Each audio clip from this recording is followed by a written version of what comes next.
them moves, get out of the way, we coming through. We got this, never stopping, and we won't lose, no, we can't lose. Yeah!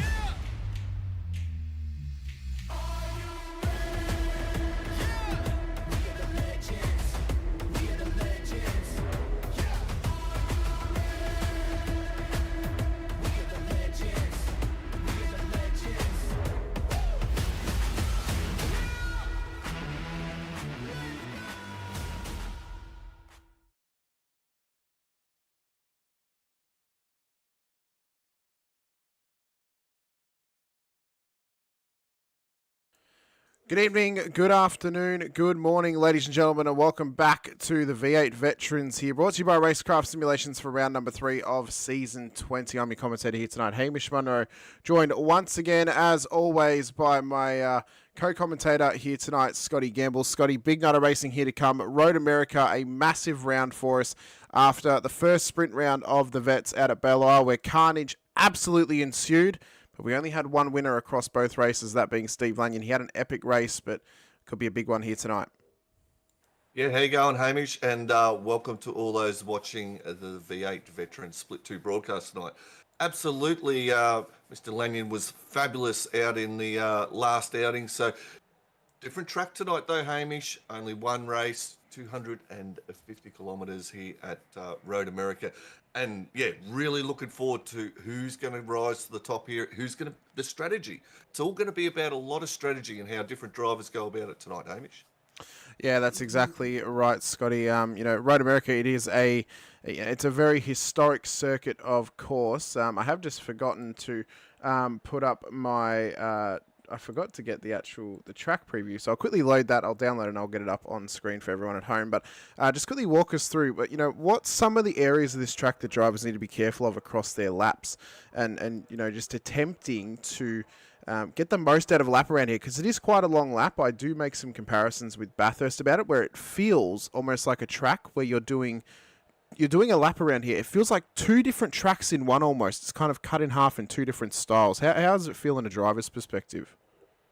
Yeah, it's one of those tracks where you know that the opening lap is super, super important. It's about getting through turn 1 and getting through turn 3. That's where we're likely to see some sort of incidents happen early on in the stint as people jostle for positions, try to maintain track positions. So they're crucial ones, and they're ones that drivers were thinking about how we're going to do it. And once everyone gets out in file, Hamish, then it's about trying to build a lead, maybe work with other teammates, especially if you're towards the pointy end or you happen to find yourself in a group of cars, because what you're looking for there is a little bit of draft assistance, a little bit of fuel saving assistance, someone to set the pace so you can sit in behind them.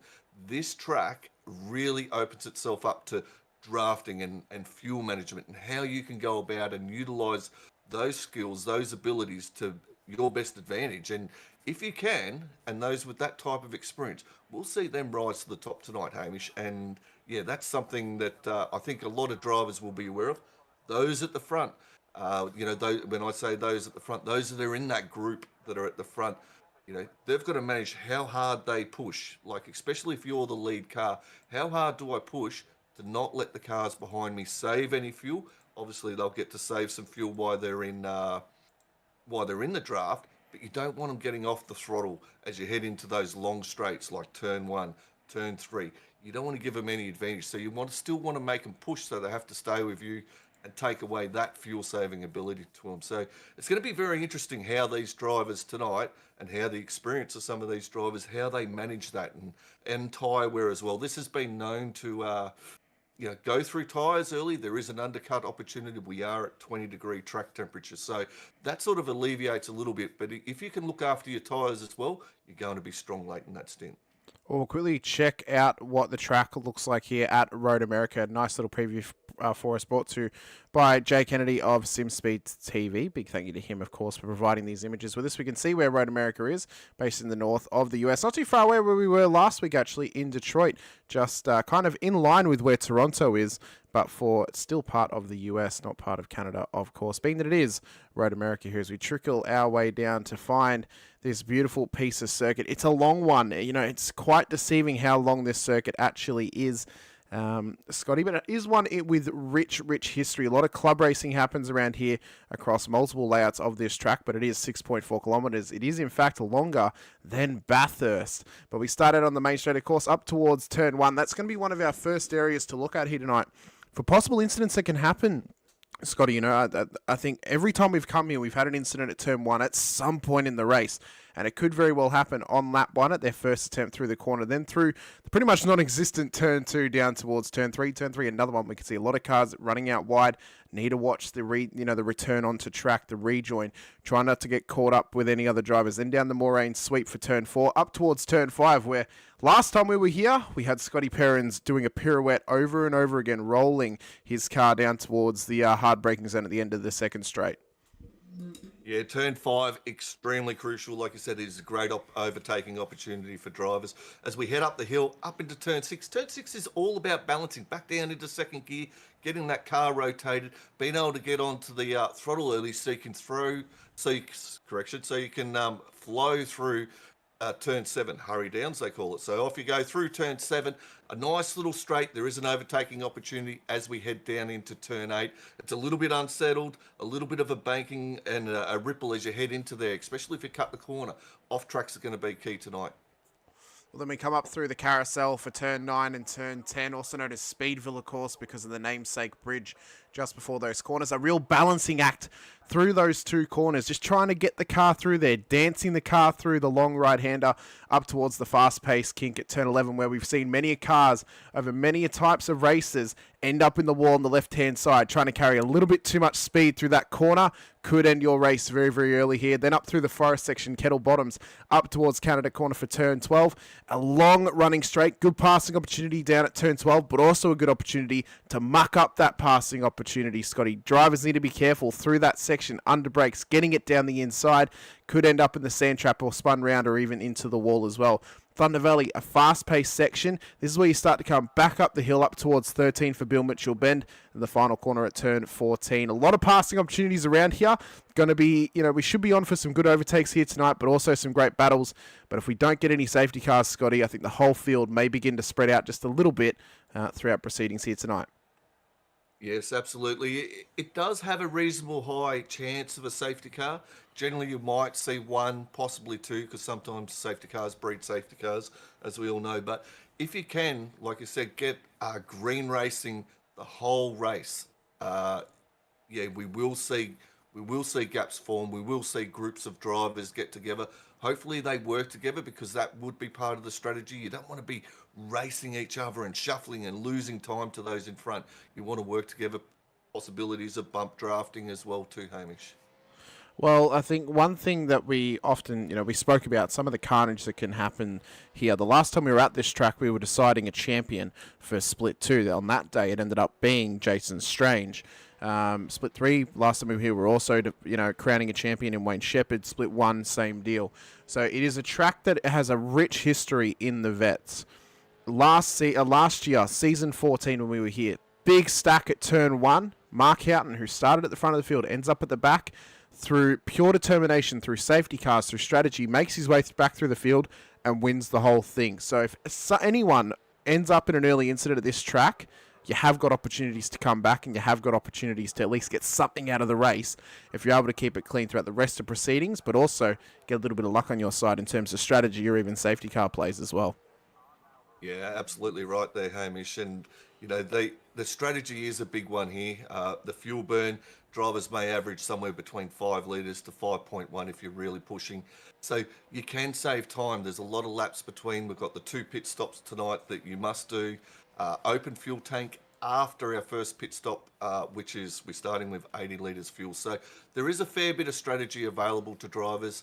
And how they manage that to make positions, that's going to be key, and something I'm really looking forward to, these Split 2 drivers and how they've gone about it, and seeing how they went last season, being here in the box with you Hamish, to how they're adapting and making their racing even that little bit more better by the way they go about it tonight. Heap of people in the chat already here tonight. Scotty, Will Munro first in there. Good evening, all from the lovely hot Philippines. Hope you're enjoying your holiday, William. Sean Cullen out there, same as Hoff. Simon Haynes, Luke Ullman in the chat. Stacey Boyd, the hometown hero from this track. We'll see if it pays off for him. Big Matt in the chat as well as Steve Lanyon and Stephen Grumley. Scruff72 out there as well. And Sean Cullen, one hell of a chat out there. Went through that carousel 39 times and didn't see one painted horse. Absolutely love to see it. Yeah. We've got a chat there asking Just so we what's know- doing. Yeah, just so we know, Scruff 32 is Scott Mackay. Just for Okay, reference Scott there, mate. Mackay. Great to have you out there, Scotty. Yeah, from Veterans Gaming Australia. A great service there that they do for our returned veterans and men and women, and also the families. So yeah, big shout out to VGA Gaming.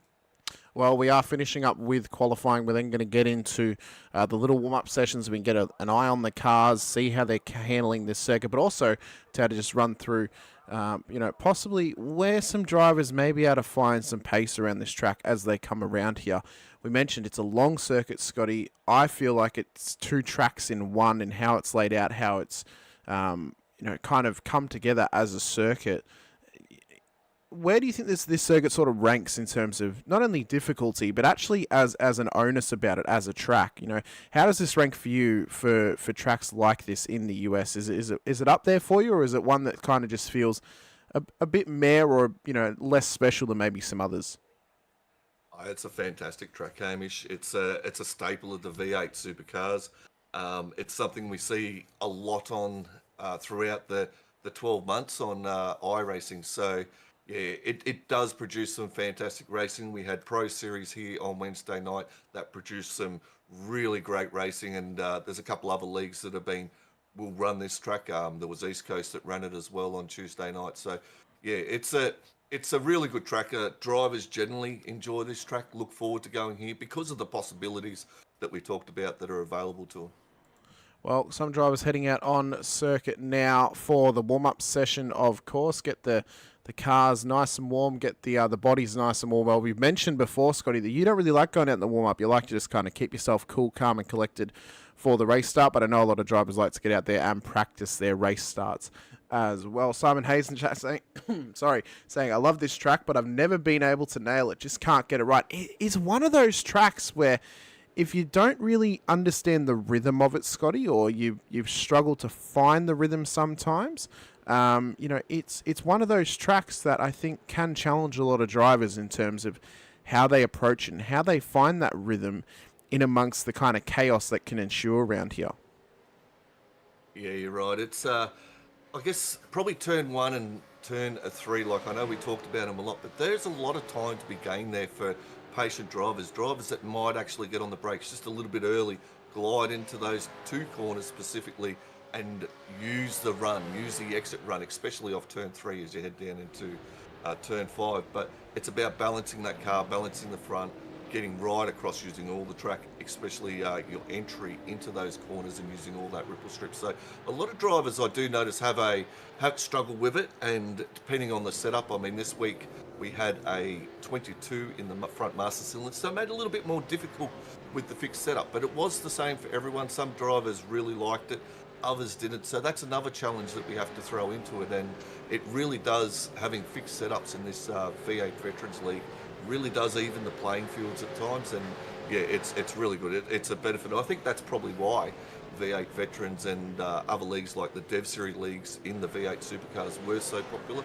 was because of the fixed setups. Kevin Garrett in the chat saying, hey, good morning from the USA. Great to have you in here, Kevin. Gary Buckland joining us once again in the chat. Great to have you back here, Gaz, checking out the action from Split 2. I do appreciate, Scotty, a fixed setup league. I think it really does work well in terms of everyone's on the even playing field, and it does come down to driver ability. It does make it hard, though, if you are competing in other leagues that may have open setups, to really know where your pace truly lies against other drivers who may be around you. But I think it creates great racing in its own right. Some drivers thrive in the fixed setup format. Other drivers really struggle in it, but they thrive in the open setup format as well.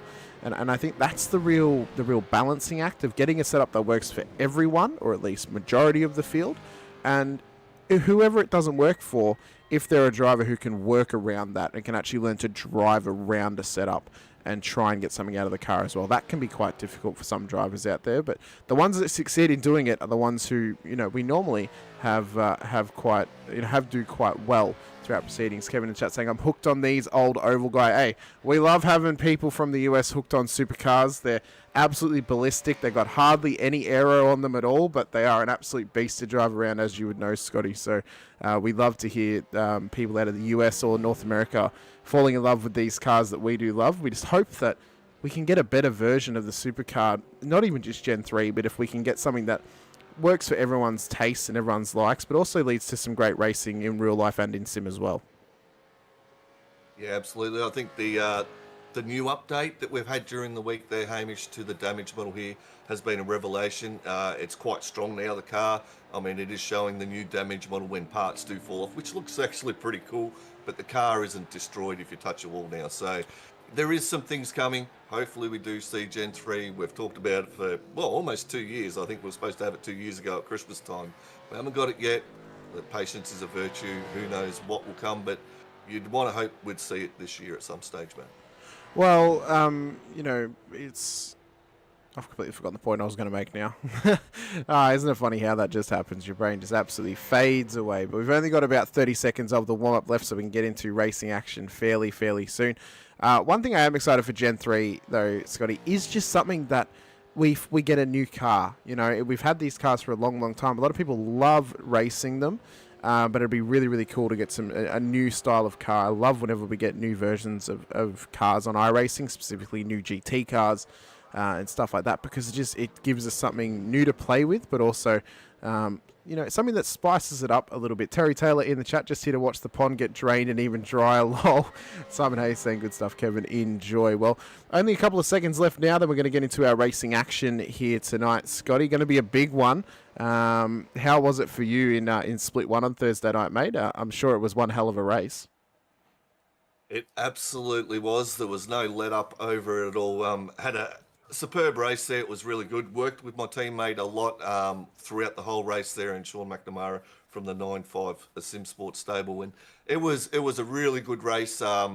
Like I said, the draft, we've got full aero on these cars here, which is great. The setup tuner, Jamie McKnight, they're doing a fantastic job, has kept the full aero on the car. So it made it really interesting. It did bring in that drafting into it. It kept other drivers that if they broke the draft, yes, you'd lose them. But if they could stay in it, they could stay with you. So it really sort of spiced it up a little bit and kept drivers in there and kept them interested too and challenging. So I enjoyed the race. Very tough race. It does drain you a fair bit, especially the concentration, because you make a mistake, you drop 2-3 tenths of a second, that's it. They're on you and they want it just as bad as yourself. So yeah, it should be good. This is going to be a crack of a race tonight, and I'm really looking forward to it, Hamish. Well, we'll get into our starting grid now for round number 3 of Season 20 of the Racecraft Simulations V8 Veterans. Robert Crowe from Simrigs Infinity Motorsport will start on pole position with a time of 2:05.581. Ahead of Veterans Gaming Australia's Scott Mackay out of P2. Steve Lanyon will then line up in P3 after an incredible run at Belle Isle last week. He'll back it up this week with a P3 start. Burridge then starts at a P4 ahead of Adrian Zippy Fly Zeal at a P5, with Damon Fisher making up the third row of the grid. We then have Bretton O'Brien and Luke Ullman in behind them, with Michael Quain and Lorne McKee making up the top 10 here tonight. We then have in behind them Reece DeGoey and Andrew Hoffman.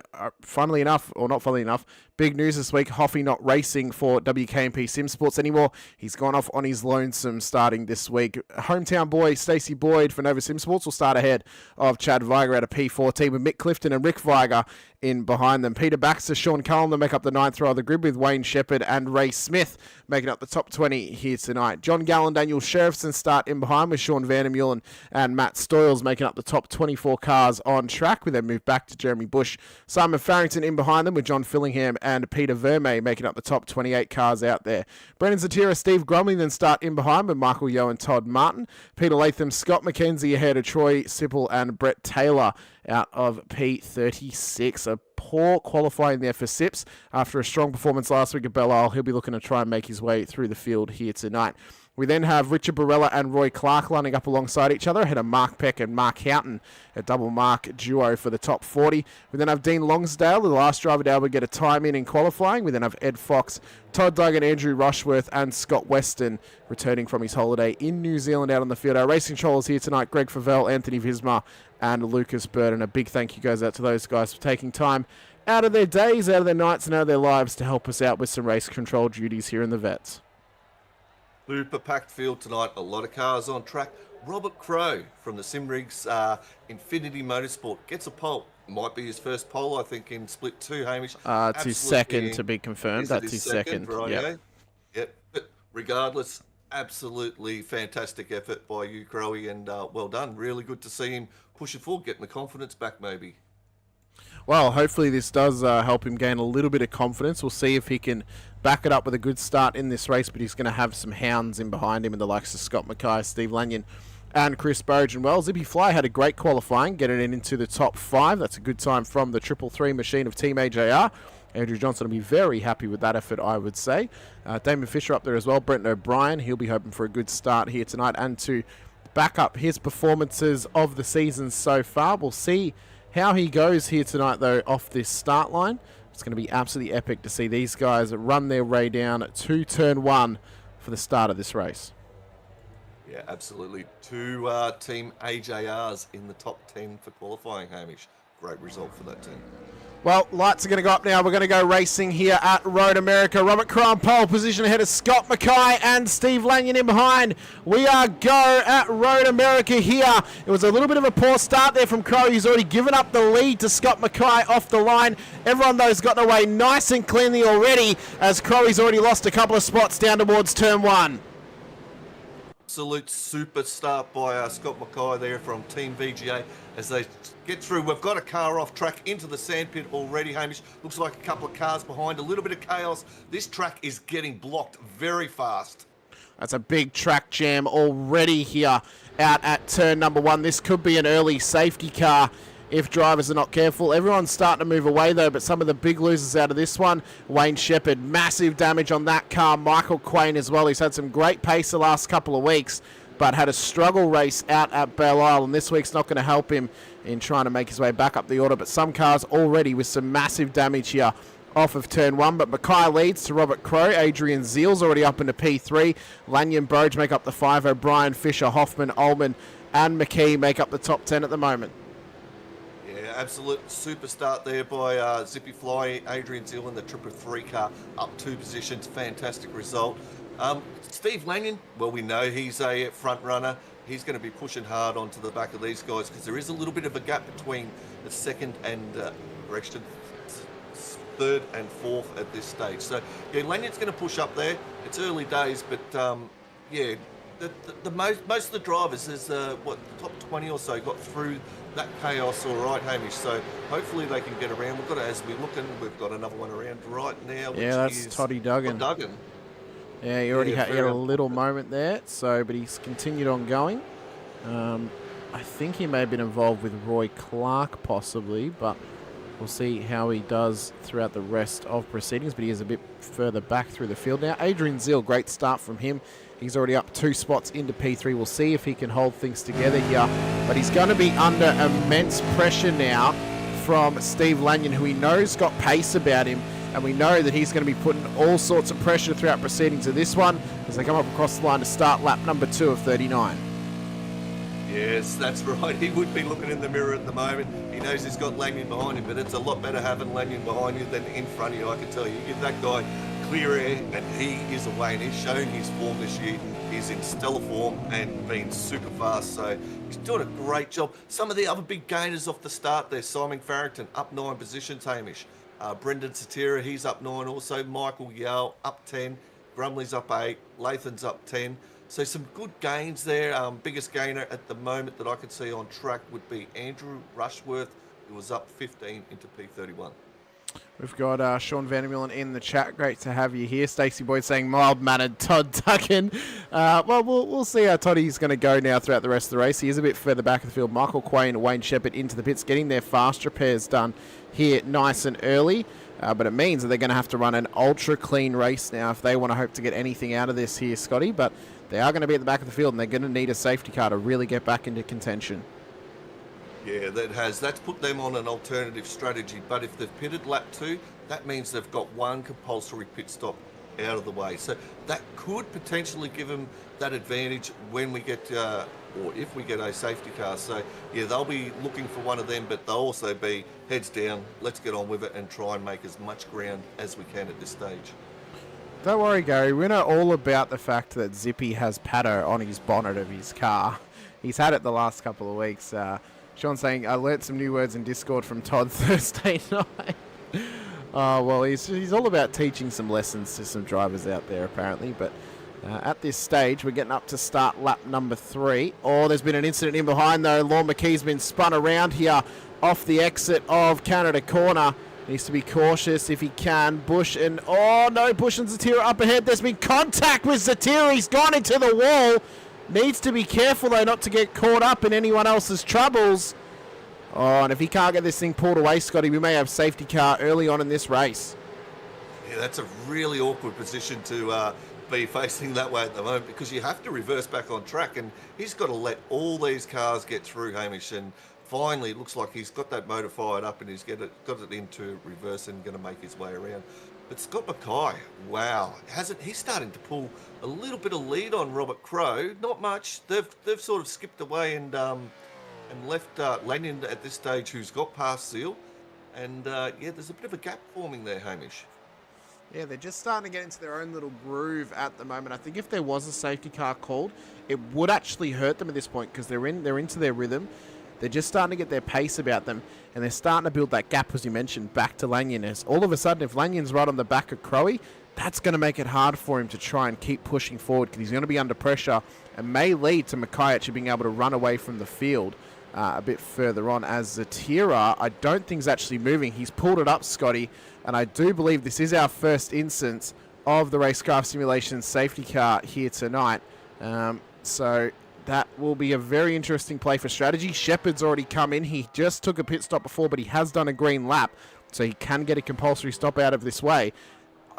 I think now, surely he's got to fill the car up and just try and get as far forward throughout the field and go as long as possible on this next stint, seeing he's going to be right at the back of the field. This is going to be interesting how drivers go about it. They haven't used a lot of fuel, Hamish. They've only done like 3 laps, so maybe they've used 15 litres of fuel out of their 80 litres. So that's really interesting that they've got potentially 65 litres in their tank. Do you fill it, or do you short fill it just a little bit, 10 or 20 litres short fill it, so that you get track position? It'll be really interesting to see how these drivers play this this pit stop, because you would pit now. You've got to pit. You absolutely have to pit.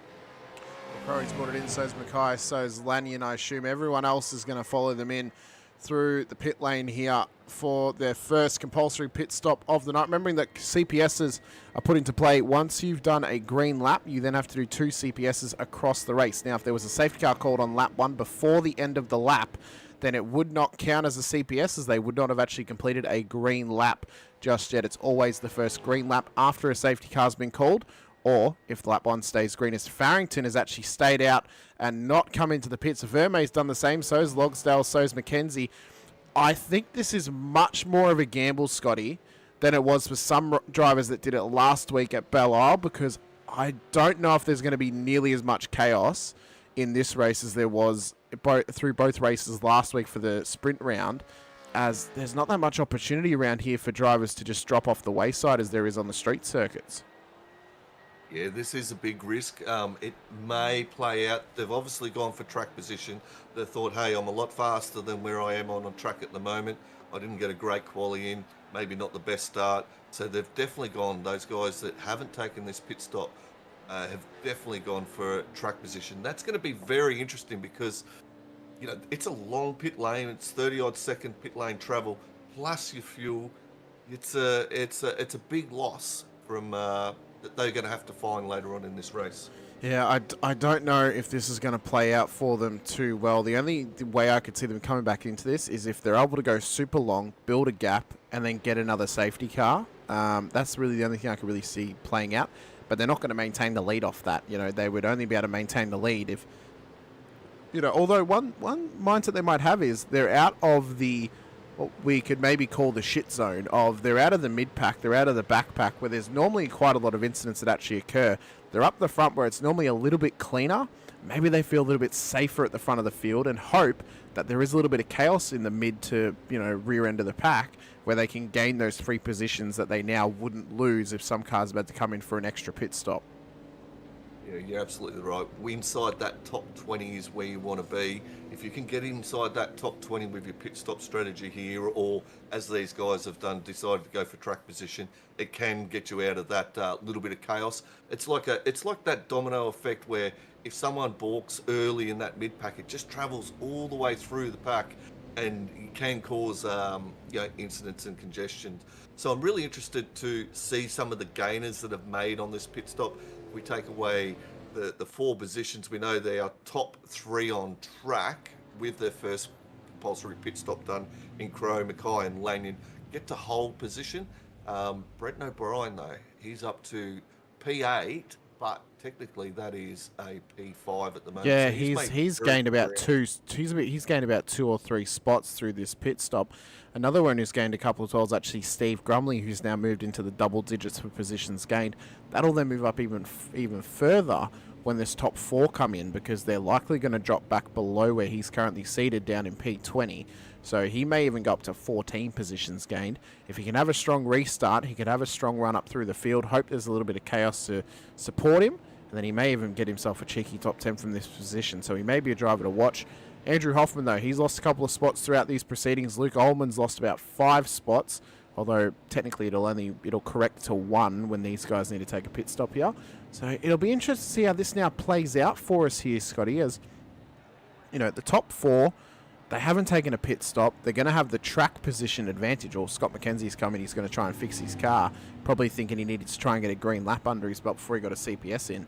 But that now changes things, because now we're going to get a bit of a preview of where those top 3 could end up throughout the rest of this race, depending on how long they're able to go for. But realistically, they're only probably going to be able to go to about lap 18 on their fuel at this point, even with a little bit of saving under the safety car.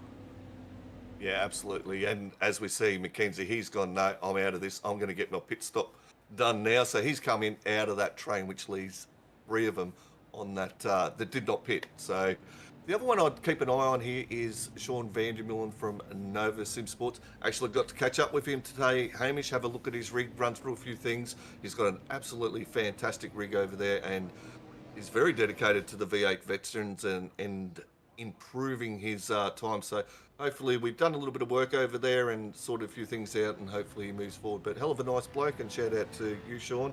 I know you're in the chat. Really enjoyed today's catch up, mate. Well, Faz is actually in the chat. He's saying it was all about the bonus points, lads, nothing more. But the problem I see on hand, Scotty, is he's really only going to get 1 bonus point, because he's not going to hold the lead, I think, for long enough to actually get the most laps led of this race. Because realistically, he needs to hold the lead for 51% of the race length. He's going to have to come in before the 50% point. He would only get the 1 extra point. Now, yes, that could make or break your season, but yeah, you're gaining 1 point, and to lose possibly upwards of 20 to 30 points when you drop to the back of the field. I don't know how that may play out, but I guess maybe Faz thinks it can be a little bit more chaotic, and he may not actually drop as many positions as we may be predicting at this stage in time. Maybe he's got a side hustle bet with someone that says, I bet you I can lead a lap in split 2 at Road America, and if he has, well, he's won that bet. So, hey, you know what? $5 is $5, like. Correct. So, but you're right, in the point structure of thing, 1 point is definitely not worth losing, several. With the way the V8 Veterans point system is, once you get past P3, it's, every position is worth 2 points. So if you lose 5 positions, that's 10 points that he's lost to gain 1. So perhaps not that. Perhaps it is that side hustle. Who knows? We'd have to ask him. Well, we've also got Bruce McLeod in the chat as well. Great to have you out there, Bruce. It's so fascinating. It's my point, and I'll take it. Well, fair enough, Faz. Take the point as it comes. I guess as well, maybe you had the thought process, I may not get another opportunity to lead a lap this season based on the pace of some of the drivers out there, and wanted to take the opportunity to be at the front of the field, get some good camera time for himself, and again, roll the dice, see what happens. If it pays off, it pays off. You never know. Just on paper, it doesn't look like it's going to pay off at the moment. But it's early in this race, and it's a long race, Scotty. 250 Ks around this track. A lot can happen in 39 laps around here. We've already seen so much happen in the first 5 laps of this race. Well, I love seeing Faz at the front there. He's got that beautiful Racecraft Simulation sponsor on the side there. As you know, 95 Simsports has the Racecraft sponsor as well, and the V8 Veterans he sponsors there over at Racecraft. John Lee, hell of a fantastic bloke. He was in the split one, Hamish, on Thursday night. He was in there watching the racing, so I hope we turned up, gave you the Racecraft family some good viewing, some good racing, and we really appreciate them with their sponsorship, especially in the V8 Veterans League and for the teams that they sponsor throughout V8 Veterans. So it's good to see that up there, Hamish, and good on you, Faz. Take that point, mate. Yeah, it's fantastic to have the support of so many great sponsors and supporters of the league. We can't forget about our other sponsors, though, of course, Logitech G, Player One Sim Gear, Parramatta Isuzu Ute, Nova Simsports, and as well Chubby Buns Burgers for providing us with the Driver of the Day award here for the V8 Veterans. Think about who your picks may be, ladies and gentlemen. Don't just think about who has the most positions gained, who leads the most laps. Think about as well, if any drivers go through some adversity throughout a race, that can also be a good point to make. We mentioned Hoffy last week. He went through some adversity, had a good race underneath his belt. He was just pipped to that Driver of the Day by Steve Lanyon, who did the double across the sprint. As the safety car's coming into pit lane, Farrington's going to have control of the field. We're going to get ready to go racing once again, and he's gone very, very early here, Scotty. So hoping to try and break away up the straightaway as best he can. Yeah, he has jumped early. Not a bad strategy. I like it, Hamish. Although in this here, Vermey has gone with him. He's well within draft range, and Farrington could come under fire a little bit here coming into turn 1, but a great getaway by the top 3 drivers. Logsdale, who didn't pit as well from Team AJR, looking great. As we see Vermey, he's going to have a little look on the inside. Turn 1, Hamish, he's got it up there. He's got the crossover. Will he get it done? They're showing plenty of room here, these guys, and they're going to take this all the way down into turn 3. As they come on through. Got to remember though, William, it's not a point for every lap you lead. It's only if you lead 1 lap, and then if you lead the most laps, you get an extra point. So we don't need to be counting the laps he's leading at the moment, as Vermey could not get the move done on Farrington through turn 1 and turn 3. As they come down towards turn number 5, need to be careful under brakes. Crowley trying to go for an outside line. Logsdale cuts that off right at the last moment as they come through turn 5. Crowley's trying to run away as best he can from Mackay in behind him, as these boys are trying to hang on to the front of the field. It's a tough world out there. As a driver, you might be hoping these guys are off strategy. They, it would be nice if they just let me go. But it is also for the lead of the race, and they may not be necessarily wanting to do that just yet so early in this one, as they come on around towards the carousel under green for the 3rd time this race. It's been a fast-paced one already, Scotty. We're already 6 laps in, but it may feel like we're going on forever here as the race starts to go on, being that it is such a long lap, and we are doing 250 Ks. Yeah, absolutely there, Hamish. And well played by Crowley there. He did have a bit of a run. He does feel that he's going to be able to make the passes. Maybe he's got the faster car, but he's probably got the heavier car here too, Hamish. That matters. Tyres are still green for both cars. They've had that time to cool them down. Or when I say both cars, I mean the 3 cars who haven't pitted. So there's that there in play at the moment. So I guess that for the guys in Crow, Lanyon, O'Brien, Burridge, Mackay especially, they really need to, as he has a little look on the inside of the Simrings Infinity there. I don't think it's compromised his run out of the last turn, but yeah, that will be in their mind, Hamish. They don't want to ruin their race this early. They've got 30 plus laps to go at the moment, so yes, let's keep it together, boys, and they're doing a great job after that restart. You can see Crowley's already trying to cover that inside line down towards turn 1, under brakes now. This is for the effective lead of the race. Lanyon wants it up the inside of Mackay. Down the inside he comes, takes P2, provisional P2 on the road. That is from Scott Mackay, as Brett O'Brien looks down to put the pressure on him as well. Down through turn 3 they come. Is he going to be able to get the run down towards 5? It's going to be neck and neck. Could it be a drag race down towards the next braking zone? We'll have to wait and see how it plays out, but Mackay for now has survived the overtaking assault by a lot of these drivers already, as Lanyon looks to put the pressure on Crowley as well. Yeah, absolutely. We're coming in side by side. too wide as we come down. It's Lanyon and Crow by the looks of it. Looks like Crow's going to got the beautiful drive out of that turn, Hamish. He's got the outside here. You can go side by side and gaining the advantage. So I'm tipping Crow's got this job done back on Lanyon. Beautiful driving by these two.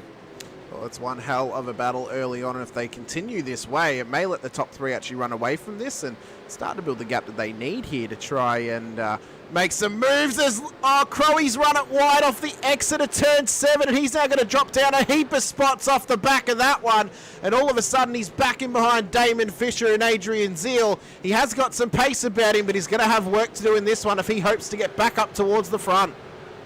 What a disappointment, Crowy. He won't be liking that one. And we're having a look at the peckies. He's having a little look down Team AJR there. Doesn't get it done. Such a hard corner, that one there, as we come through. It's one of those ones, you get a lot of off tracks there, Hamish. And yeah, I wonder how these drivers are going to manage those off tracks. Only 17 tonight, but it's good to see Mr. Fisher up there showing that Quantum Peckies performance car. Within that top 10, is it at the moment? Yeah, driving very well. Yes, it is. We've had a couple of questions from Joe Marnie asking Ray Smith, where's the Scotsman? P35 at the moment is the Perth local of Ray Smith. As we can also see, Sean Cullen saying a lot of close battles throughout the field. They are absolutely everywhere, as Vandermeulen got a move done on Viger at the end of the last lap, but now Chad Viger, this is, trying to get the move done on Vandermeulen, trying to get onto the back of his own brother once again in Rick up ahead. They're side by side down towards turn 1. Chad looks to have this done. Vandermeulen may just need to give it up at the last moment, does do, but Grumley will be hunting him behind to try and take advantage and pick up the crumbs that could be left in behind him from the Angry Birds machine. Yeah, we know Chad's got a ton of pace there. Grumley's got a ton of pace. Sean's going to be sweating on this one. He's got a bit of ground to do, a lot of work to do. He's in that draft, though, with Chad. They worked that out very well. Well played, guys, and great driving.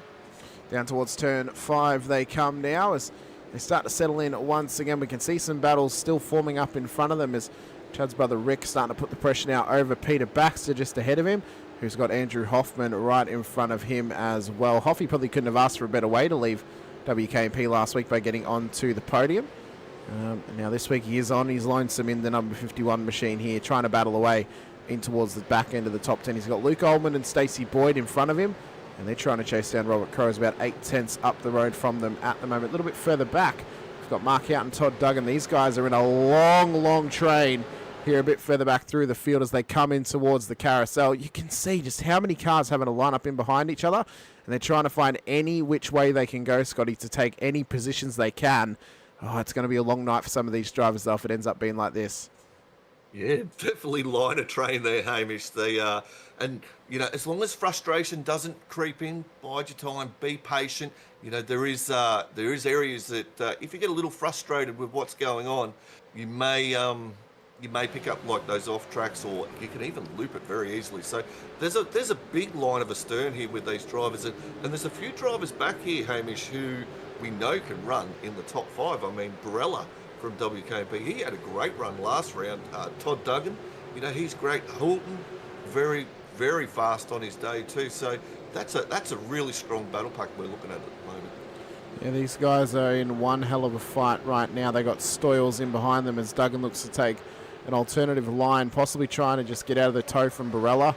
Trying not to put too much pressure on him here, just ahead of him at the moment. A little bit further back in the field, we have got Toddy Martin, who's trying to chase down Ray Smith. They got Wayne Shepherd and Michael Quain in behind them. They'll be trying to make their way back up the order after getting involved in that lap 1, turn 1 incident earlier in the running. As Reese to go, he's had an off track ahead of them here at the exit of turn 1. He'll now drop back down in behind this battle. That's a couple of free positions for these guys trying to make their way back up the field. They'd be liking that. They'll be going, all right, that's one less I've got to get through. And we do know that Reese has got good pace at his track.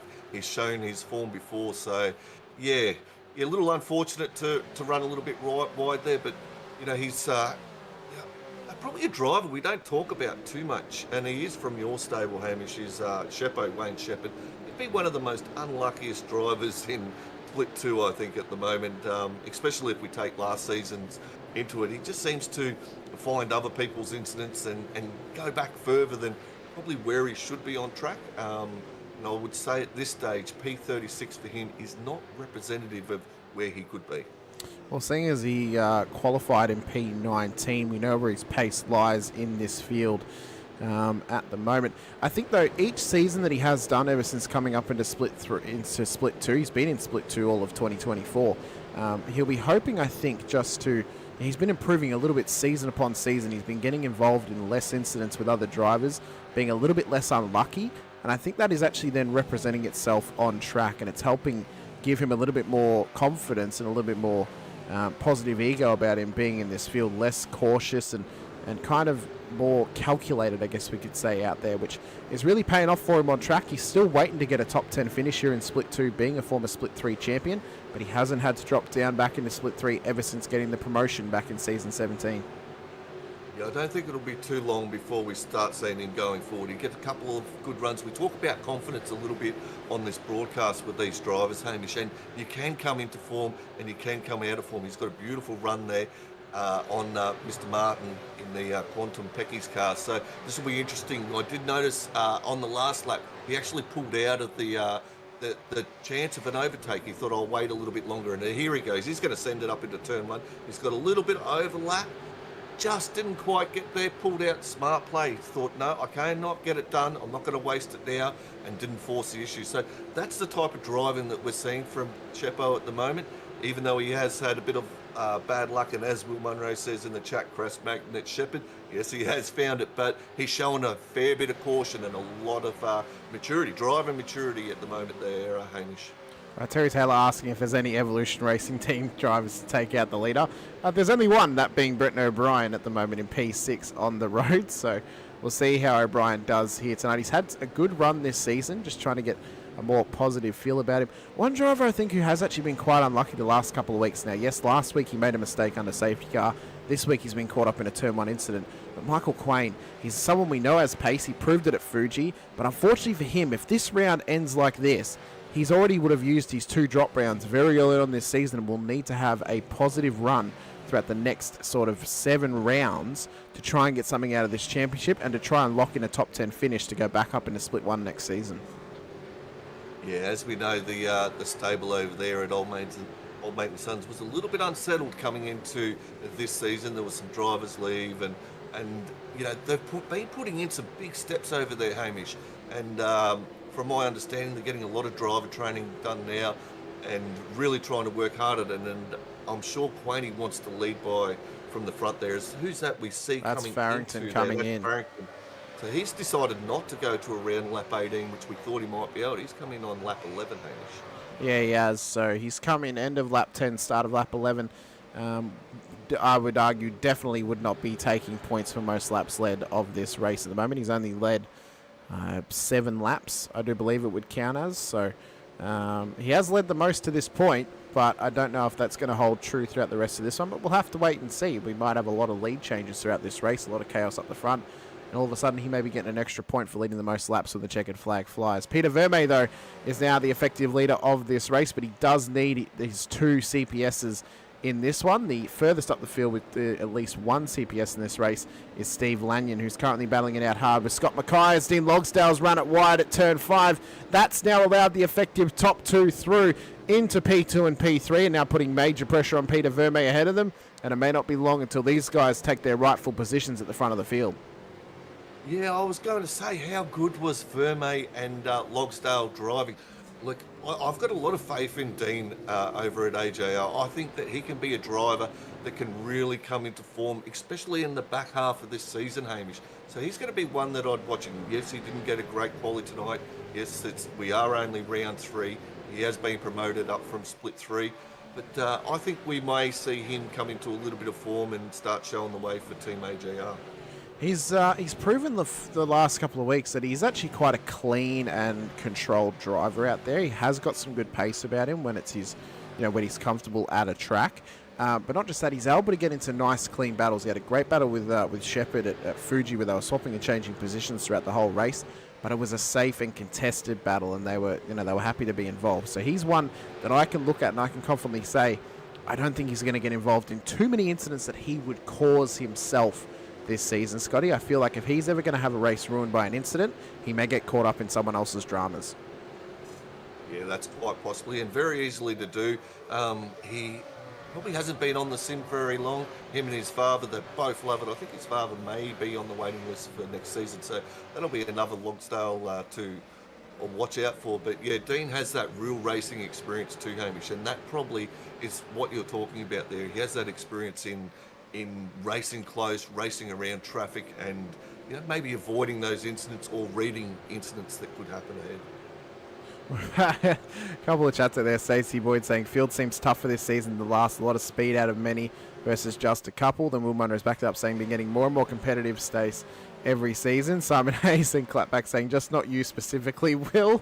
No, but it has. The field, this split has been getting, and I continually make the argument this is the most competitive split in all of the vets. Arguably, it's the most competitive split in all of Australian supercars sim racing, especially on iRacing, as the pace is so close between the whole field. Everyone is separated by barely anything, and everyone has around about the same amount of skill level, or the same amount of, it's all about a balance kind of what their skills are on track, and it all comes together to be an incredibly close and competitive field, but it creates some absolutely epic racing as well.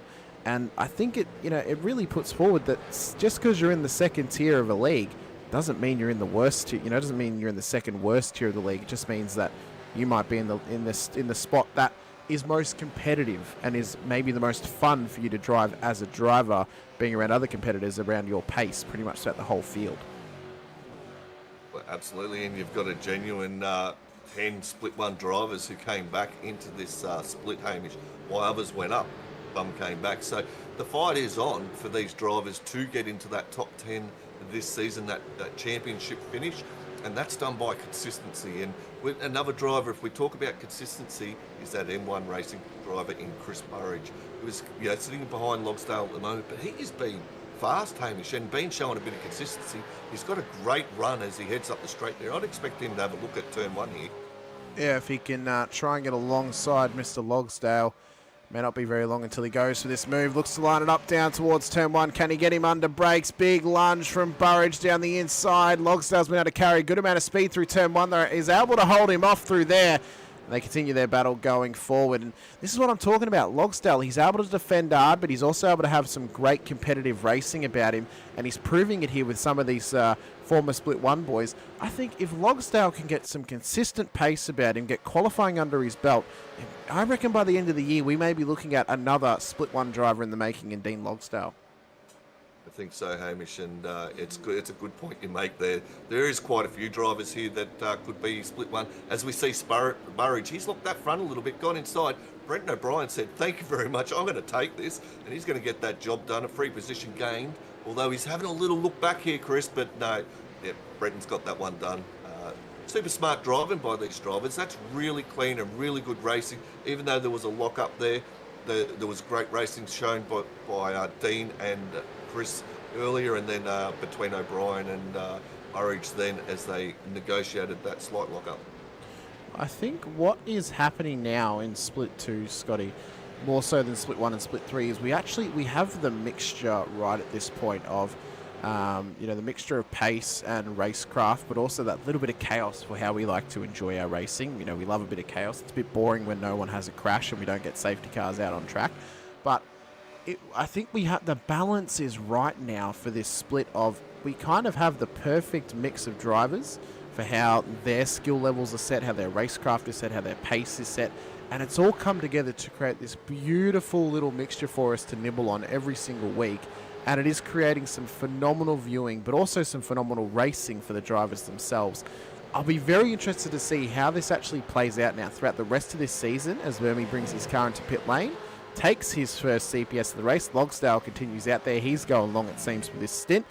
I'll be very interested to see how this plays out for the rest of this season, Scotty, but also how it develops in seasons future as well, how this system continues to get worked on, continues to develop, and how much better or how much worse the split can get, depending on the drivers we have in the field season after season.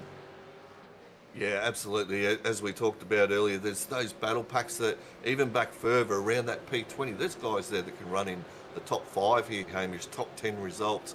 Another driver that I just wanted to, that we don't really talk about too much either, is Peter Latham. He's up 15 positions into P18, which effectively really is P17 at the moment, so that would be 16 positions gained there over at Shadow Racing. He's driving brilliantly at the moment, so well done, Peter.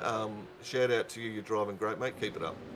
Well, one thing I just wanted to point out as well, I've just noticed where Peter Vermees actually ended up after his pit stop now, as Latham lets his teammate Michael Yeo through on him, but he's run it way wide. Baxter's involved in a massive battle up ahead, where Peter Vermees just ended up. So Simon Farrington, who took the lead of the race after staying out of the pits under the safety car, wanted to get an extra point under his belt. He's ended up back in P38, so he's actually ended up losing 12 positions effectively on the road from where he started this race. So he gained 1 point, but he's given up at least 24 points to gain that one extra point. So just something to think about. It wasn't a bad play, mind you. I don't mind it. It's a nice little roll of the dice as these guys are getting into a nice heated battle in this little pack. Could blow up any moment here. But it's one thing to maybe think about as a driver of, is it worth taking the extra point instead of maybe just trying to consolidate whether you are and actually battling your way throughout the race? Yeah, it's a tough one, Hamish. This is getting very, very spicy. And Peter Baxter, he's right in the mix of it. He's in that fire car, and he is sending it. We've got the two Angry Birds car there. We've got Grumley. We know he's got fantastic pace. This is really, really heating up. And Vandermeulen, he's got a couple of positions. He's got past Zeal there. That's some fantastic racing. Adrian's right into it. This will be a big. He'll have his eyes wide open here, coming from Split 3, having a fantastic run last year. So he'll be looking forward to a little bit of form as we see him lose another position to Baxter and Latham. Oh, he's trying to bring it in, but he just can't figure it out. Yeah, he couldn't get it into the pit lane. He wanted to bring it in. Although this is early. Yeah. This is early though for critical lap number though. Realistically, under the safety car, that you should have only gained one lap under critical lap. It would have gone from around about lap 18 or 17 down to about lap 16 or 17. So he's still coming a little bit early here, but maybe he's going for a bit of an undercut strategy here on that battle pack. But I think if he'd actually stayed out there, he may have ended up worse for wear, because he would have been eaten alive by, just the amount of cars that were surrounding him, putting him under massive pressure in that pack. As I see, they're all continuing this feisty battle. Yeah, I don't know. I think Zippy was just in a poor spot, unfortunately, for him. Oh, that's a big move under brakes there by the Primal car.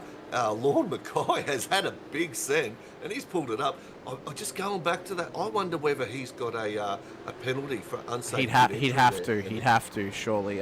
Luke Holman saying Zippy got damage from hit from bottom of hill from bad net code. Oh, okay, so he had to actually bring his car in to fix his car. Well, he's still there.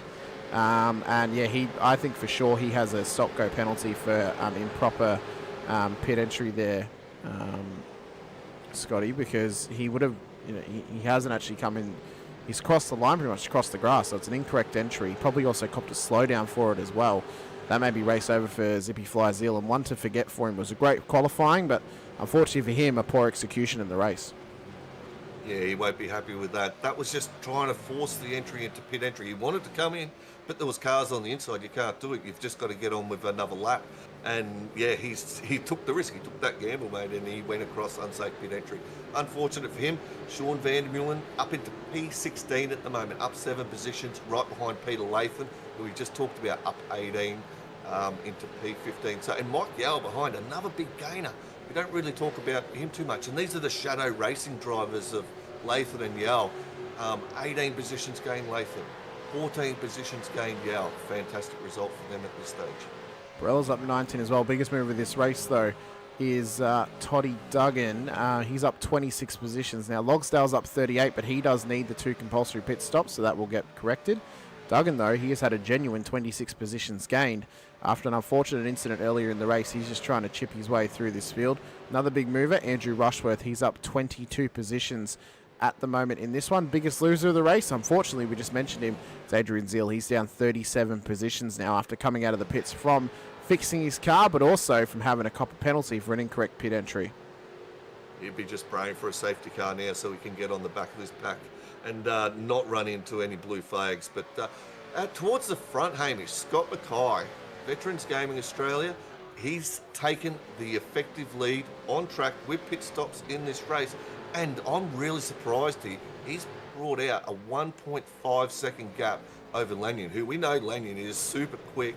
So Scotty Mackay is driving absolutely fabulous at the moment, and he's not too far off breaking that draft. And if he can break that draft, especially down the straights, because it does, people say it might be a second draft, but it's not. It's actually further. The longer, the faster you go the straight, the further distance that draft is, as he's starting to push it towards a 2-second gap mark, and that is that draft broken. Well, he's now going to try and just wrestle his way forward. The problem now for Lanyon is he's going to be under pressure from the likes of O'Brien and Burridge and Fisher in behind him. I know Logsdale's going to be able to put some pressure on him, but he needs the pit stop, as we mentioned. So Lanyon now needs to try and break away from O'Brien so he doesn't get caught up in a battle and doesn't let Mackay run away with this thing, because it could be early, it could be over very, very early here for Steve Lanyon if Mackay is able just to break away here, as the gap's already out to about 2.5 seconds here on track. Yeah, absolutely. That means he's doing the work at the moment. Logsdale's going, okay, you do the work. I'm on older tyres. Yes, I've got a lighter car. Has a little look on the inside here, Hamish, but I don't think he's going to get this done. He should be just happy sitting in behind.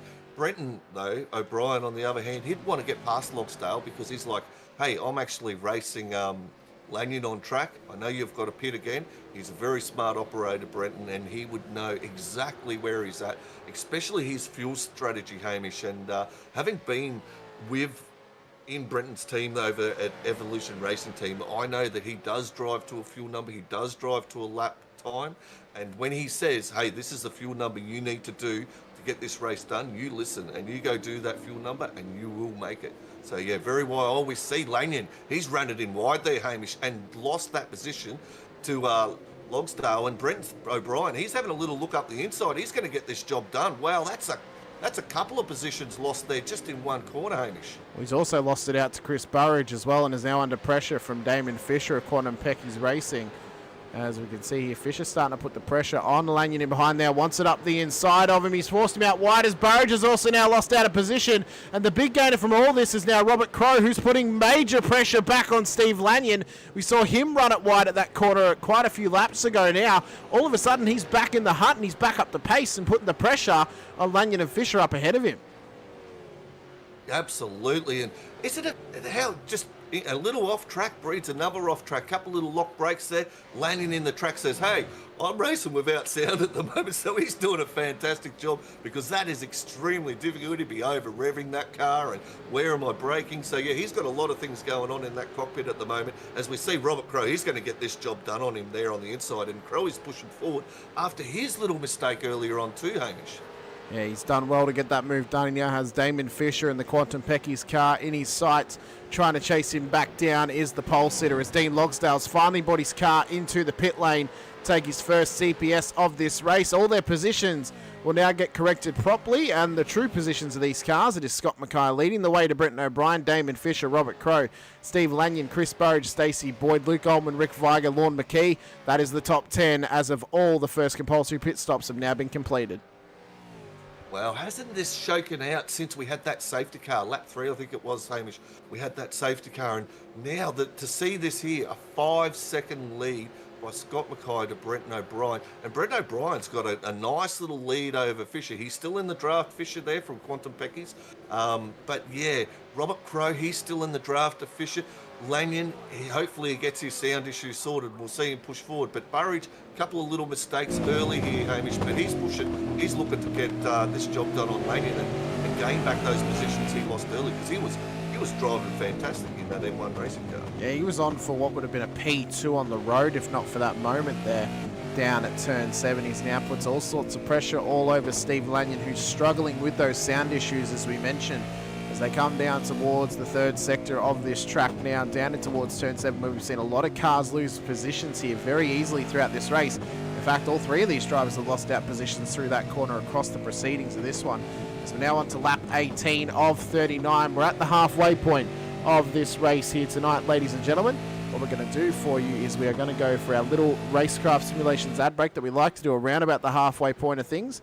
We're going to find a nice battle to keep an eye on track. We'll pick this one here with Lorne McKee, Steve Grumley, Chad Viger, Peter Vaxter, Peter Latham as well. We will return to you once the ads have started to play, but up next, brought to you by Racecraft Simulations, it's the ad break that we normally have. We'll see you very, very soon.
That ad break brought to you by our title sponsors, Racecraft Simulations, ladies and gentlemen. Great to be back here at the halfway point of this race now. We've got a nice little battle starting to form here. Michael Quain started to make his way back through the field as he just runs it a little bit wide at turn 7, and it's another driver who's now been caught out by that corner. Is now going to lose a position to Andrew Rushworth of Apex Esports League. And they've now got Todd Martin and Wayne Shepherd putting the pressure on him as well as Quaney's lost through and through there. Nearly collects Shepherd on the way through. Very lucky not to get caught up, as Stoyles also looks to get the move done as well. Wow, that was a little bit of excitement as we joined back in, Hamish. Michael Quain has just, he had that little moment and bang, he's going to lose 4 or 5 positions just like that. And we were talking about that, Hamish, through this ad break, where it doesn't take much to spread this field out.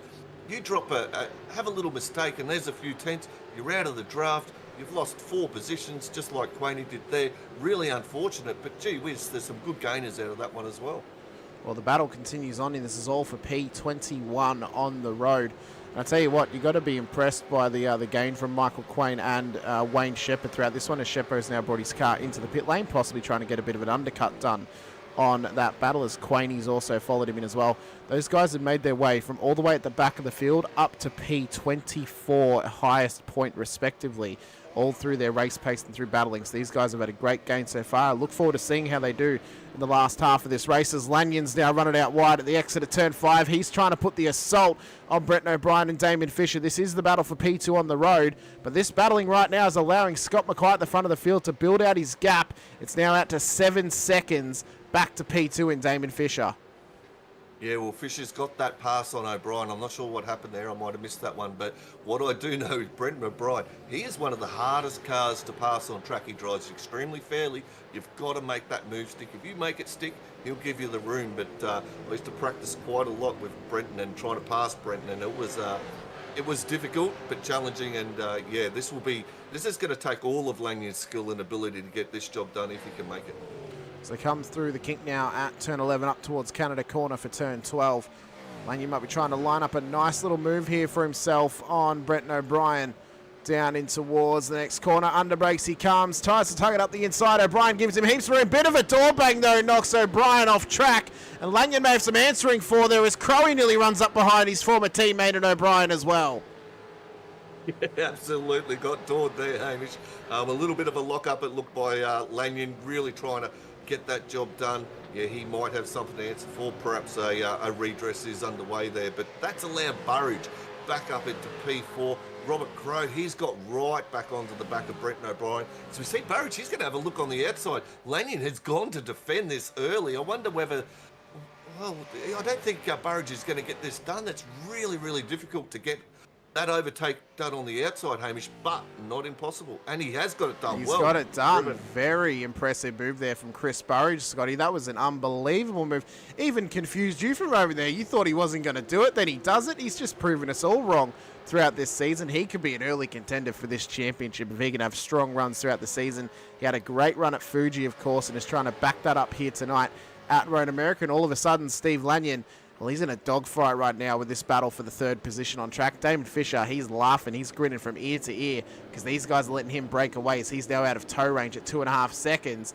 As there was a driver who's gone wide there. That's Robert Crowe's now going to end up in behind Stacey Boyd, and this may affect his running up back onto the podium. Oh, he'll be cursing turn 5. That's his 2nd time off there. Hamish, he'll be going, what am I doing wrong? Oh my God, he's under so much pressure there. But if he gets it right, he's driving really, really fast. So, yeah, kudos to him at the moment. But Burridge is under all sorts of attack from Lanyon. O'Brien's just look at this saying, well, okay, Lanyon, when are you going to send it? Are you going to send it? Or perhaps you'll sit him behind and fuel save. Like I said, he is the master of the fuel strategy. We'll see how that pans out for Brenton later. I've just seen Peter Baxter, who's gone a bit slow. I believe he's had a bit of an incident with Chad Viger. He looks to be carrying a bit of damage on that car right now. They've got some lap traffic around them in Daniel Sheriffs, who's a lap down. But Viger's car is hurting at the moment as these guys have had a bit of a tussle earlier in the lap. And they may be dropping down the order quite quickly here. Haven't taken their 2nd compulsory stops just yet, so they can get it back to pit lane. That may not hurt them too much as it might have done if they'd already had the 2 stops completed. Yeah, he's driving very well, Chad. We know he's got that pace. He's had a few unfortunate incidents throughout the first 3 races, a little bit there as well. probably hasn't qualified as good as he could, but we do know he's got race pace. And when he's on song, he'll have that Angry Birds racing car right up there. But he's under all sorts of pressure at the moment with, Well, he's got Vandermeulen he's got Vandermeulen chasing him. He's got Sheriffs, who's a lap down, as I mentioned. He's not in a part of this battle, so Viger's going to have to bring it in, fix that car up. Baxter's going to keep going to possibly try and get to his next pit stop lap that he's hoping to get to. As I've noticed, Burridge has now lost out position to Lanyon here for P3 on the road, so the battle continues on here for the front of the field. O'Brien looks to get involved as well with these guys, but they're getting feisty here, Scotty, and they could be on for an intense battle throughout this one. As we're on to lap 22 of 39 of this race. Lanyon trying to defend the outside line. Burridge wants it up the inside. Lanyon's run it way wide there. A little bit of a blink from him, and he's going to lose the position again. These guys are going back and forth every single lap. It's been some absolutely fantastic running here for the final podium position on the board at the moment. They're absolutely leaving nothing on track at the moment. As we have Brendan O'Brien, he's coming in. He's going to have a little look if Lanyon's not too careful here. So this is fantastic racing by these three drivers at this stage. And it is early probably to be battling, like you said, but they've sort of had a look. Well, Scott Mackay, he's gone. He's checked out. The only way he's going to lose is if he makes a mistake. Fisher, on the other hand, he's up the road. He's gettable. They can go get him if they work together a little bit, race a little bit smart. Perhaps the next pit stop strategy will come into it. But yeah, this is fantastic driving as we on board here at the moment with Brenton as they head into what is probably one of these overtaking opportunities where we've seen him cop a little bit of a hit on the last lap, and I'm not sure whether that got called into race control or not, or whether they're looking at it, but we'll see what happens with that one. I have to reiterate Simon Hayes' comment here, top effort to drive like that with no sound working. It is a fantastic effort. Sometimes you can do it on instinct, of course, just kind of following where the shift lights are, but it is a lot harder to try and catch the car if it is sliding because you can't really hear the revs, absolutely peaking at any point on the lap. So it can be tough for some drivers to drive like this, but Lanyon's doing one epic job, especially to battle against guys like Burridge and O'Brien. These guys are not easy operators to race around. They are incredibly quick, incredibly tenacious, and Lanyon's doing one hell of a job right now to stay in this battle and to stay at the front of the field at the moment. It's interesting you bring that up, and it's a very good point by Simon Haynes there in the chat, is that sound is one of our senses, and we only get to use 3 of our senses, which is sight, sound, and touch within the sim racing. So that's he's down 30% if you were to look at that with his sensories on how to sim race. See Brenton O'Brien, he's coming to have a big look on the turn here into turn 5 on Lanyon. This is side by side. Actually, we've seen these guys go side by side through here several times now. It looks like Brenton's going to get this run done. He's just got that little bit extra on him as they head up into turn 6, and then, yep, that job is completed. Looks like he's carrying a little bit of damage, though, on that front right-hand side wheel there, Hamish, in that ERT car. Yeah, he's got a bit of damage there on the Logitech entry, does Brenton O'Brien. He'll be trying to get that fixed up in the next pit stop, of course. Stacey Boyd, he has been a bit of a quiet achiever tonight. He's done well. He's up 7 spots, up ahead of the pole sitter and Robert Crow at the moment, and he's well within the top 10. If he can continue a clean run like this and the guys ahead of him have a poor run, he could be on here for a top 5 or possibly even a podium if he can hold this together here tonight, Scott. He's having a great run in Split 2 so far. He's backing that up here tonight at round 3. Yeah, he has been a quiet achiever, and another good point there by I Love You Long Time. It's Stacey, he's one of those drivers, Hamish, who is dedicated to the V8s. He is our international, and he's been driving a fair bit in the American series as well. He's very passionate about that. And to be able to keep the likes of Robert Crow behind him at the moment, but still keep in touch of Steve Lanyon just in front, he's not far off that pack that we talked about of 3rd, 4th, and 5th. So, as we see Fisher coming in for his final pit stop. Yep, Lanyon's in as well. So's Boyd, so's Crow, so's Weiger. So I do believe there may have been something that's happened further back in the field. I'm not 100% sure. I believe Matty Stoyles, he's rolling very, very slowly here. He might be carrying a little bit of damage. Let's just quickly check out what may have happened to him. Quite possibly. These drivers have seen something on track. Yeah, they have. Said we're jumping in the pit they have, right, yeah, and I think it might be this. So then they may have jumped the gun a little bit here. Stoyles is on the outside of Shepherd, and that's a big moment and into the wall hard. off the exit of turn 1. Very, very lucky, though, not to get collected by the rest of the field. He's backed it up, trying to get out of the way, whichever way he can. And I think maybe they've seen that. They've heard him there, and then they've thought, oh, maybe he can't get going. We'll come in nice and early. We'll get the pit stop underway.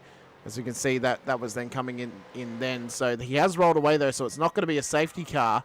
But, I mean, it's not going to be too bad for them. They're probably only coming in a lap short, maybe even 2 laps short of when they planned to. So it may work out in their favour, possibly getting an undercut done on some of the cars up ahead of them. Yeah, there is the potential for that.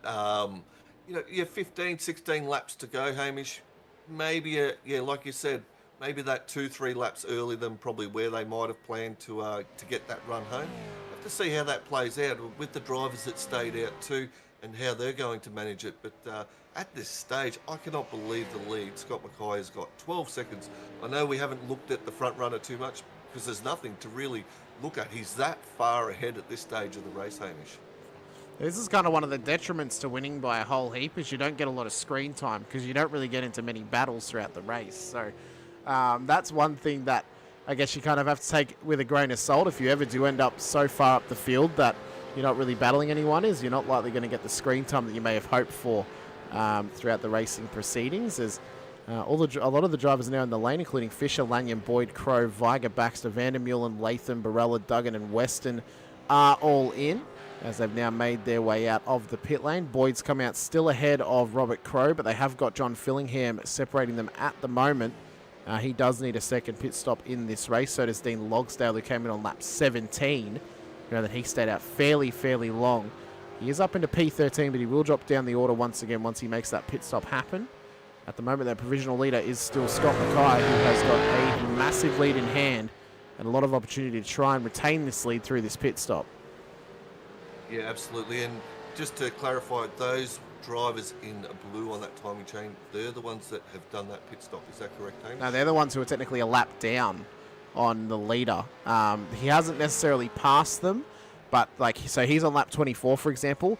They're technically still on lap 23. They haven't actually made it onto the start of lap 24 yet, or at least they're within range of getting lapped. But he still needs his pit stop, so you know they're not going to be lapped for that long technically, even though he hasn't come past them just yet. So yeah, we won't sit with Scott though, because that actually means we can't read the majority of the names on the tower.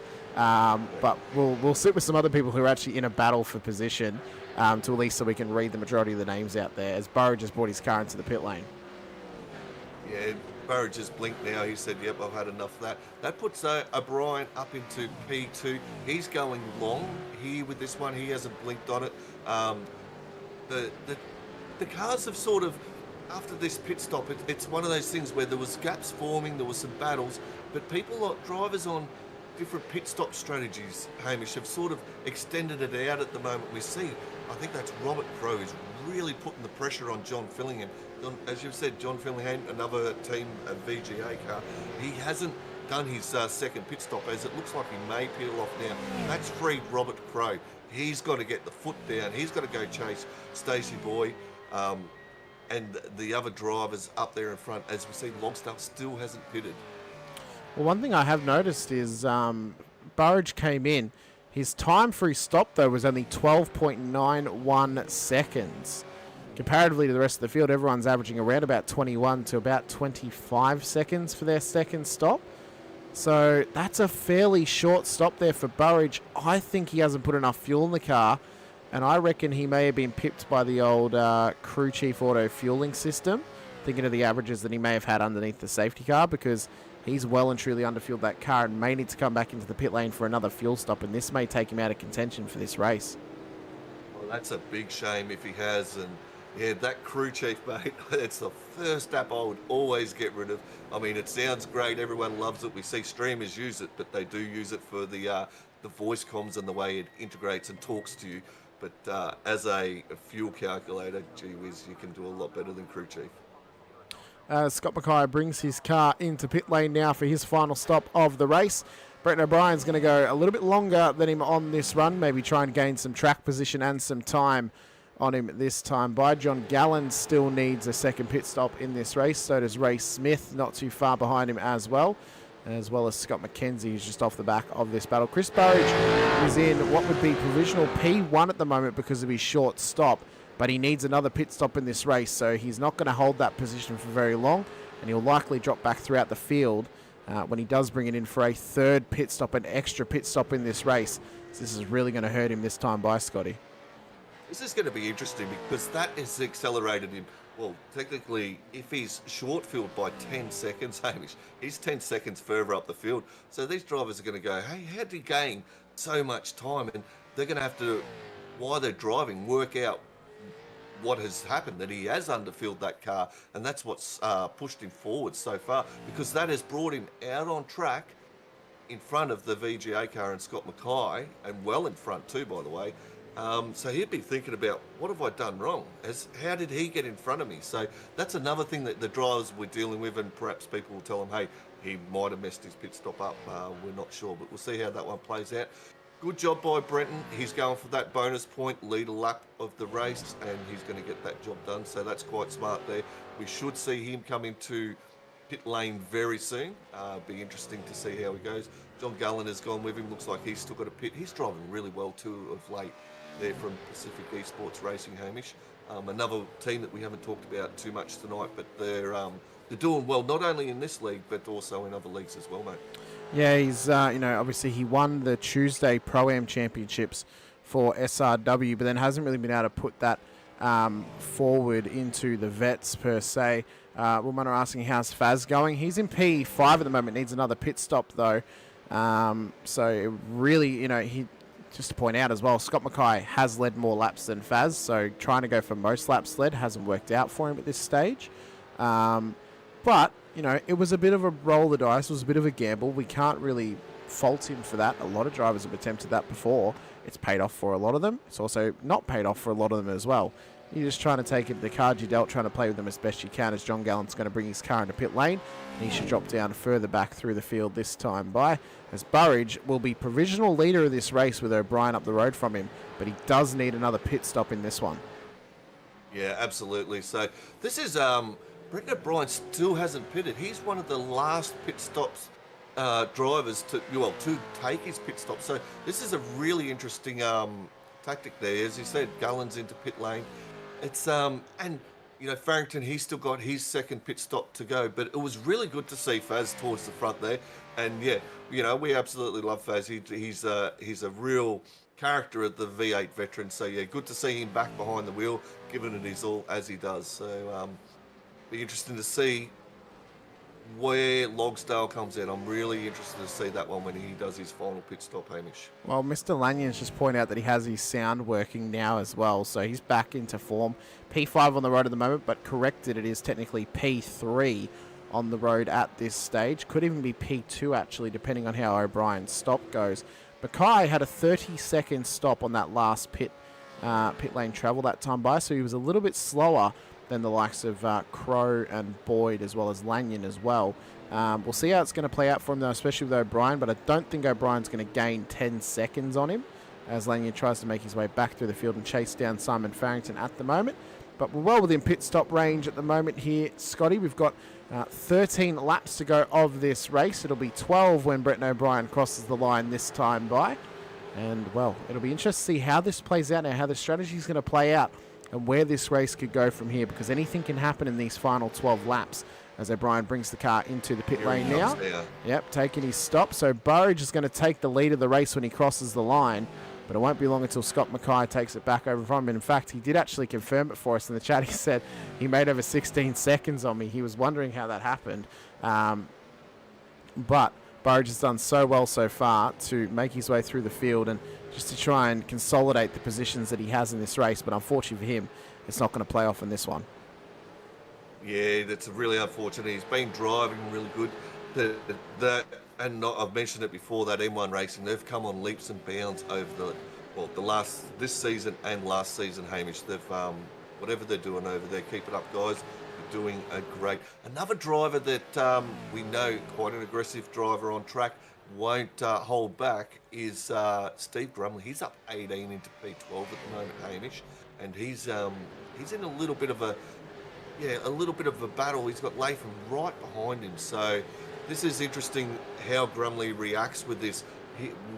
I suspect he's pushing on really, really hard at the moment. so he's made some really good ground. But great to see that racecraft car of Latham ride in behind such a good driver as Grumley.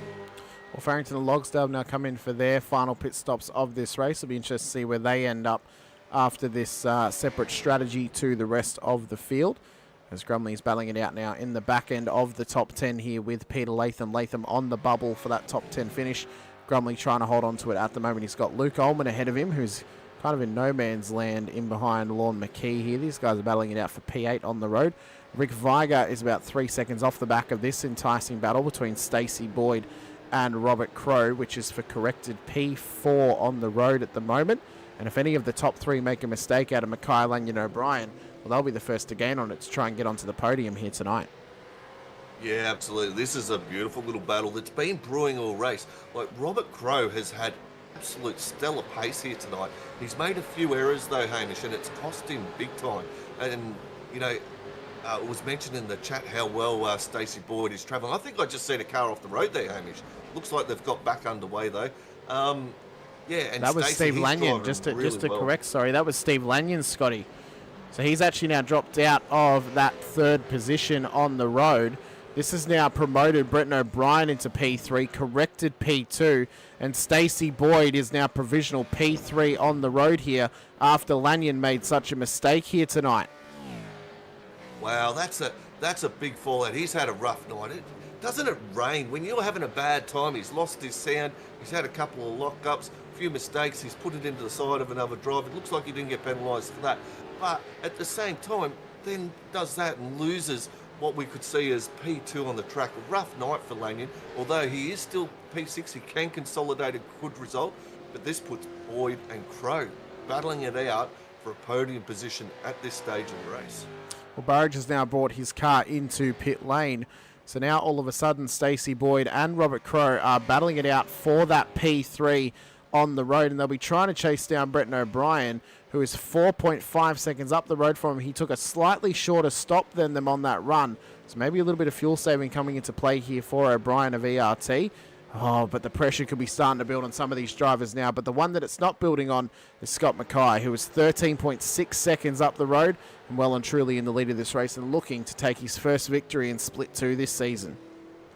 Yeah, absolutely. He's driving beautifully at the moment. I wouldn't be surprised if Brenton went for track position there with a shorter stop bar, Hamish, and thought, hey, I'll just slide in behind Lanyon. And now Lanyon's gone. He's going to have to do all that work himself. Means he's out of the draft, means he's going to use more fuel. He's really got to manage his fuel load to the end of the race. But Scott Mackay absolutely driving brilliantly. He was split one, actually, Hamish. He was right on the cusp of being into split two. And my teammate, out of all these, Sean McNamara, because someone left in split three, couldn't attend. They brought, so they dropped everyone down a position, and McNamara was next on the waiting list, went into split one, and Scott Mackay got relegated to split two. But he does have a teammate in split two in John Fillingham. So really good to see Team VGA up there at the front. He's a good driver, Scott Mackay, and coming on leaps and bounds his second season in V8 Veterans. Well, so if anyone out there is a Split 2 driver on who to blame for Scott Mackay being in Split 2, you can blame Scotty. You don't necessarily have to blame Sean McNamara. You can just do it by proxy to Scott Gamble of why we have such a fast driver at the front of the field right now. One driver we have to mention, though, we don't have, Jason Spriggs, who was promoted from Split 3 up into Split 2 after round 1. He had a bit of a struggle last week in at Belle Isle, but now he'll be looking to have a strong run when he does return into the series next time out. But that could be an enticing battle to come as well, because Spriggs has got some mega pace on him. I don't really know where this season's going to go, Scotty, to be honest with you. It's so unpredictable at this stage as the battle for P3 is continuing on. A little bit further back, we have Rick Viger, Lorne McKee. These guys battling it out hard. They've got Ullman in behind them as well for Rick and Lorne. So they've got major pressure here from Luke as they look ahead up towards the top 5, where Steve Lanyon's just started to break away from this battle now as well. I did see Lorne Mackay. He went from Accelerate Sim Racing. He went for an alternative strategy early. They were one of the earlier pit stoppers, Hamish. And I'm just trying to find the name, Mark Holton, who has actually dropped positions after his pit stop. But those two cars, they had a plan, a pit stop strategy coming into this race. And I did notice that they pitted together and pitted early ahead of this field. So this has worked out very, very well for Lorne Mackay. He's up 3 positions into P7, so driving beautifully over Accelerate Sim Racing. Well, another one I want to mention as well, who pitted on the same lap as Lorne McKee, who's currently heading out of battle with Ray Smith, Jeremy Bush, Michael Yeo and Todd Martin, is Wayne Shepherd. He came in lap 19. Remember, he was involved in that lap 1 incident. He had major damage on his car. He had to come in, use the fast repair, put a little bit of extra fuel in the car, which has now allowed him to offset his whole strategy. He's back up to where he started this race in P19 at the moment now, and is running on pretty strong here in a car that's actually quite stable now after getting it fixed up after that early incident. So he's done well here tonight, and what could have been for him if he hadn't been involved in that early incident. Yeah, he's got back to where he started, but just behind him, he's under a fair bit of pressure. Martin there, he's driving beautifully, but Smith, Bush and Yao, I just seen them try to put it 2-3 wide as they went down into turn 5. These guys are not holding back at the moment. And yeah, the Mr. Smith from OES, I don't know much about this team there, Hamish. Perhaps you can fill us in, mate. Oh, well, there might possibly be a different colour on that car next week, yet to be confirmed as of yet. So I don't know a lot about Ray's team, but there are rumours that there may be something else on that car as of round 4. But discussions will be had according to Ray. A little bit further back in the field, though, we have got some good battles forming. Andrew Rushworth, Brett Taylor, these guys in a nice battle. Brett Taylor, he's up a couple of spots tonight. He's had some good running in SRW previously. Hasn't really, again, a little bit similar to John Gallen, hasn't really formalised in towards vets, although Gallen's having a strong run here tonight up into P11. He's up 10 spots at the moment. Another one who's having a strong run is Richard Barella. He's up 25 positions in this race. Latham's up 23 a little bit further up the road, and Grumley's up 21 into P9. Peck's up 22 at the moment as well. So these guys have really gained off of that lap 1 incident that took out a lot of cars out of contention for a top 20 finish. These guys are the ones who kept it clean and got the big gain out of it. Yeah, absolutely. And I'm glad you brought up Richard Barella there. He had a strong run last standing out. It looks like he's starting to find a little bit of form, Hamish. So he's starting to show his pace. He didn't qualify very well. Up 25 positions, P12 on track, like you said. That is a strong performance in this field at this stage. And yeah, really good to see him going at the moment. Peter Baxter up 4 positions. He's not far outside that top 10, Hamish. Let's hope he keeps pushing forward. So great to see Peter Baxter driving so well and getting the confidence back. He is the Chief Race Control Steward over at the Logitech Pro Invitational Series. He knows what he's on about when he talks about race control. Well, Robert Crow has now taken P3 on the road from Stacey Boyd here, Scotty. We'll just quickly check out how he got it done. It's a big move for this race, has big implications for this race. It was round the outside at turn 1. Boyd had to let him have it in the end. Very similar to how Burridge took it from Lanyon earlier in the race. Pretty much an identical move there, and he got that done there to get up into P3 on the road here. Now looks ahead with a couple laps to go in this race. Absolutely fantastic moves. Put it on the outside, back yourself in, had the confidence to do it, had the car underneath him to do it, Hamish. But also, you've got to give credit to Stacey Boyd. He's seen it happening. He didn't want to get too involved in it at this stage, but that's brilliant racing, guys, to be able to put it on the outside, get that overtake done, no contact, showed a lot of respect towards each other. Beautiful to watch on track, guys. Well, we can head back to that other battle we were mentioning. And a couple of drivers that have been having strong runs. We mentioned John Gallen. He's on the back of Latham and Grumley. These guys have had a strong running so far in this race here tonight. They've got Barella, who we mentioned, not too far behind them at the moment. Sean Vandermillen have been quite impressed with him here tonight. He's up 9 positions in this race. Got involved in a massive stack in race 2 of Belle Isle last week, but he's done well to get back into form this week. Rick Viger's up 10 spots at the moment. He's into P6 on the road. If we're looking at it right now, Scotty, for an early choice of driver of the day in with 7 laps to go, just about when Scott Mackay crosses the line, who are we looking at for driver of the day right now? I think it's either going to be probably between Mackay, who's leading the way, probably Stacey Boyd, and then I think this guy here and Rick Viger as well. These guys have had incredible runnings, and then possibly even Steve Grumley, who's at the back of the top 10. Yeah, there's some interesting drives because there's been some adversity from drivers they've had to face throughout this race, Hamish, where, they made positions and then they were involved in incidents, whether it was their own or through others, that happened on track. and then they've had to come back again. So I'm sort of looking at that little bit as well. And when I look at people like, I do agree, Rick Viger driving beautifully. If we could make one more position, that'd be absolutely amazing. But you know, Grumley as well, he's driving really well. But I like the likes of Peter Latham, Richard Barella, Sean Vandermeulen. He's one of those ones who had a little bit of adversities on track, and Mark Peck as well. You know, there's some outsiders that I've sort of brought into it, but I definitely wouldn't be too bothered with the ones that you got as well, mate. I wonder how the chat feels about. I didn't want to show any favouritism, but you also mentioned adversity. I mean, we've got to give some flowers to Robert Crowe. Come back after a couple of mistakes in this race.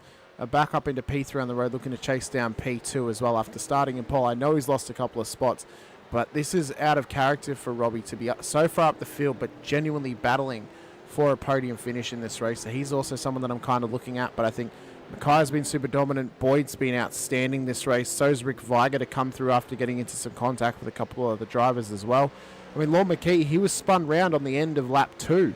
He's done well to get back up into the top 10 as well, into P7. This is going to be super, super hard for us to pick who our driver of the day is at the moment. Pretty much between out of any of the drivers inside the top 10, apart from maybe a couple who've just been kind of around about where we expect. This is going to be tough for us to pick, Scotty, but we have got 8 laps to go. We're going to have an opportunity to really get a better look at these drivers and a better feeling of how we can get the meat on the bone of picking out who a driver of the day is.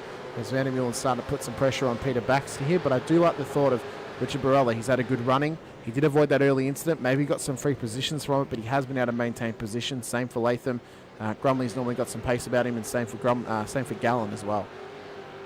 Yeah, absolutely. And there's been some really good drives. I mean, we also look at Brent O'Brien from ERT. We kind of expect him to be at the front because he has so much experience and he has good race pace, excellent racecraft and knowledge. But he's gained 5 positions too, Hamish, and he's done an alternative strategy to the others here. So, and that's paying dividends. So that's another one to think of and throw into that mix as well. A couple of battles are still occurring at the moment. Viger's now lost a position out to Lorne McKee to go back down to P7 on the roads, now under all sorts of pressure here from Luke Ullman for P7 on the road as they come down towards turn 1 this time by Ullman. Looks to get this done under brakes on Viger, has to back out of it at the last moment. Might be looking at an opportunity at turn 5. Vandermeulen starting to put some pressure here on Baxter down towards turn 1. They got the fast approaching Michael Quain, who's trying to make a comeback in this race. He's currently down 6 positions off his start. As Vandermeulen comes down the inside at turn 1, gets a beautiful move done there on Baxter. And looks to hold off for P13 on the road at the moment. That now gets him into the double digits for positions gained in this race. That was an absolute beautiful drive off the last turn. Got that job done for Sean. But Baxter seen it coming, but that's also now put him back under pressure by the fast approaching Michael Quain. He's faced some adversities. You talked about it earlier, but he's pushing hard again. We know he's got the pace, and whoa, this is a big look up the inside here, and he's got that job done by the looks of it there on Lanyon. Was that Lanyon getting through? No, on Grumley. John Gallen. Yeah, that was Gallen on Grumley. Yeah, so beautiful drive. Oh, that was. But to be able to pull that off on Grumley, we know he was a full on the brakes, so I could see that car squirming on the front, and John Gallen absolutely outbroke him and got that job done. Well driven, mate. Yeah, he's done an exceptional job. I think this is probably the hardest job we're going to have all season is picking a driver of the day for this one. We've got so many choices here tonight as Robert Crowe started breakaway now from Stacey Boyd in P3 on the road. Looks to chase down Brent O'Brien in P2 at the moment as well. Scott Mackay, though, he is well in control of this race. 16 seconds is the gap between him and P2 and Brent O'Brien. He is not under pressure at the moment for the lead of this race and likely won't even lose it because he only needs to make a mistake now to lose it. He can't even lose that gap under safety car as we're guaranteed no more safety cars in this race as Grumley's now under pressure from Latham in behind here. This is for P10 on the road for a top 10 finish in this race after 220 odd Ks. All of a sudden, that top 10 that he looked to have sewn up is, well, it's not looking so easy at the moment here with Latham and Barella in behind. Yeah, that car doesn't look quite right to me there, Hamish, of Steve Grumley's. He may have cooked his tyres a little bit early here because it's squirming and pushing around in some awkward ways. He's got his hand full at the moment, Steve, and he's under a lot of pressure, especially with the fast approach in Latham, who's looking to get this job done. He's looking very racy tonight. We'll see you later, Scotty. Hopefully you're able to have a chat to us after the race, even though you're going for the moment. But if we don't, and if you do get the win, great job here tonight. You did really, really well. As we can see, Mr. Grumley under all sorts of pressure from Peter Latham as race to go. He's had to bring his car into the pits. He came in on lap 12. He was never going to get it home from that point on his fuel, and he's had to take another stop, which now gives a heap of free positions to a heap of drivers further back, namely Wayne Shepherd, who was in behind him. He's now back up into P19. He had lost a position earlier on to Todd Martin, but now he's back to where he started this race. So's Ray Smith in behind him. He's back up to P20 as they have the fast approaching Scott McKenzie and Jeremy Bush in behind them. Getting into the final couple laps of this race, though, now, ladies and gentlemen, it is 6 laps to go. It'll be 5 when this man, Scott Mackay, crosses the line. And we'll be oh so close to checkered flag territory and for Scott Mackay to take a win here out of split 2 for round number 3 of season 20 here tonight. Brent O'Brien, he's doing pretty well. Nice, consistent driving. Got that car fixed up, Scotty. Just trying to make it to the checkered, but Robert Crowe is going to try and chase him down as best he can to maybe put some pressure on him here for P2 on the road in this race, so it may not be all over just yet. Yeah, it may not be. If Brenton's got to get off that fuel a little bit, he'll be well aware of this, Brenton. Like mentioned earlier, he'll know his numbers, he'll know his fuel load that he has to drive to get to the end of the race. He'll see that gap to Robert Crowe. Now, Robert Crowe will be pushing hard. He's got to try and break Stacey Boyd. He's driving very, very well, Hamish. Like, this is probably one of the best drives I've seen by Stacey Boyd since I've been with you in the comms box here, mate. He is absolutely on it tonight and at his home track over in America. So well done, Stacey Boyd at the moment. And he's well within draft range of Robert Crowe. But, yeah, Lanyon probably hasn't had the night that we would normally expect him. He's faced some technical difficulties along the way. A couple of little mistakes as well hasn't helped him out. But Rick Viger, absolutely driven beautifully. He's up 10 positions.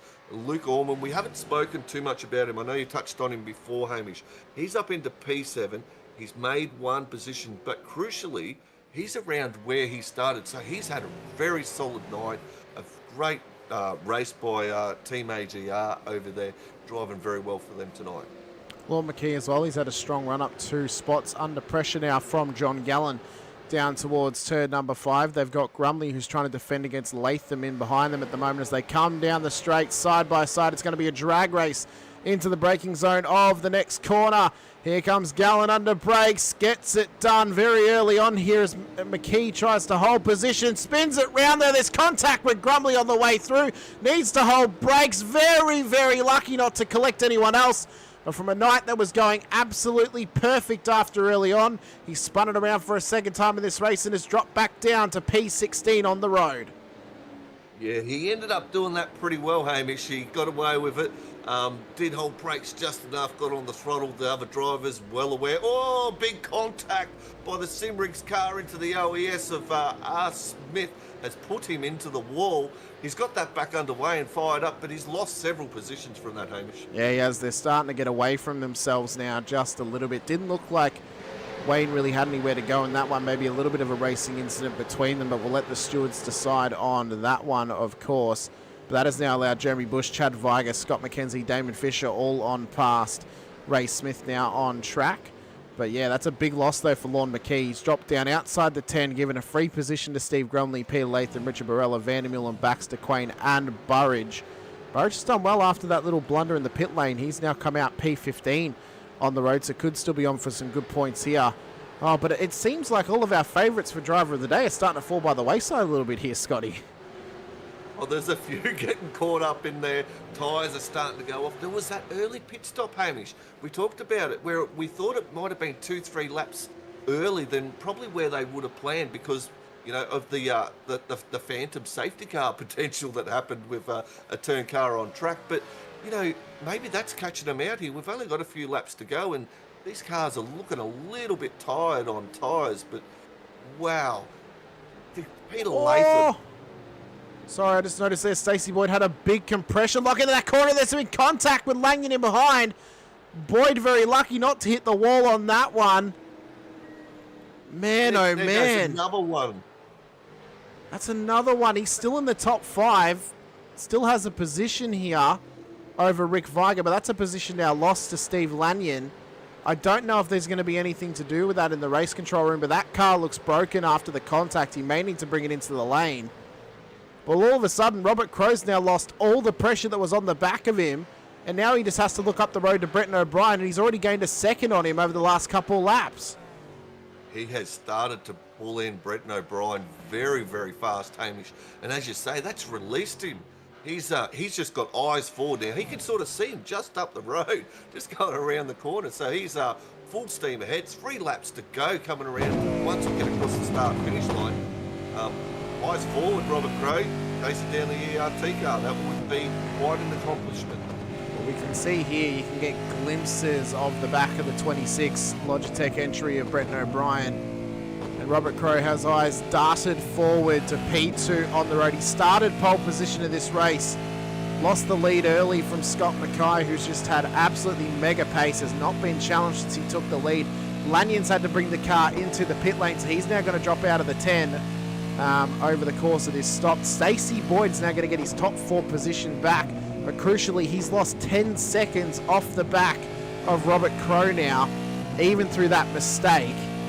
I mean, even with that mistake though, Scotty, Boyd's still staying inside the top 5. If he can hold this out, I think currently he's my favourite for driver of the day, because this has been an absolute breakout performance for Boyd.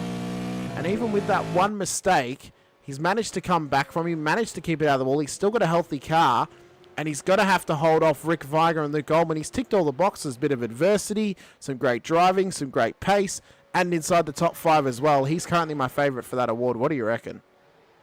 Yeah, he's driving really well, but is going to come under a lot of pressure here, Hamish. And if he can hold off these 2 drivers, like you said, in Viger and Allman, wow, that would be quite an accomplishment. There is some adversities there, but I can tell you the Angry Birds Racing and Team AJR cars, they're looking to hunt it down. They want his position. And Stacey, you're going to have to drive very, very well to hold these 2 off. Well, this will be his first top 5 finish in Split 2 in quite... I don't even remember if he had one last season. I mean, it'd be his first for this season for sure. And if he didn't take one last season, this would be his first top 5 overall. He was on the brink of his first podium, but couldn't quite hold it together. Unfortunately, Crowe just got it past him. But this has been an immense performance here from Boyd. Haynes is saying driver of the day battle pack right here. I would agree. I think all 3 of these guys are some of the front runners for the driver of the day. I think anyone pretty much in the top 10 at the moment, you could argue, could be driver of the day at the moment here.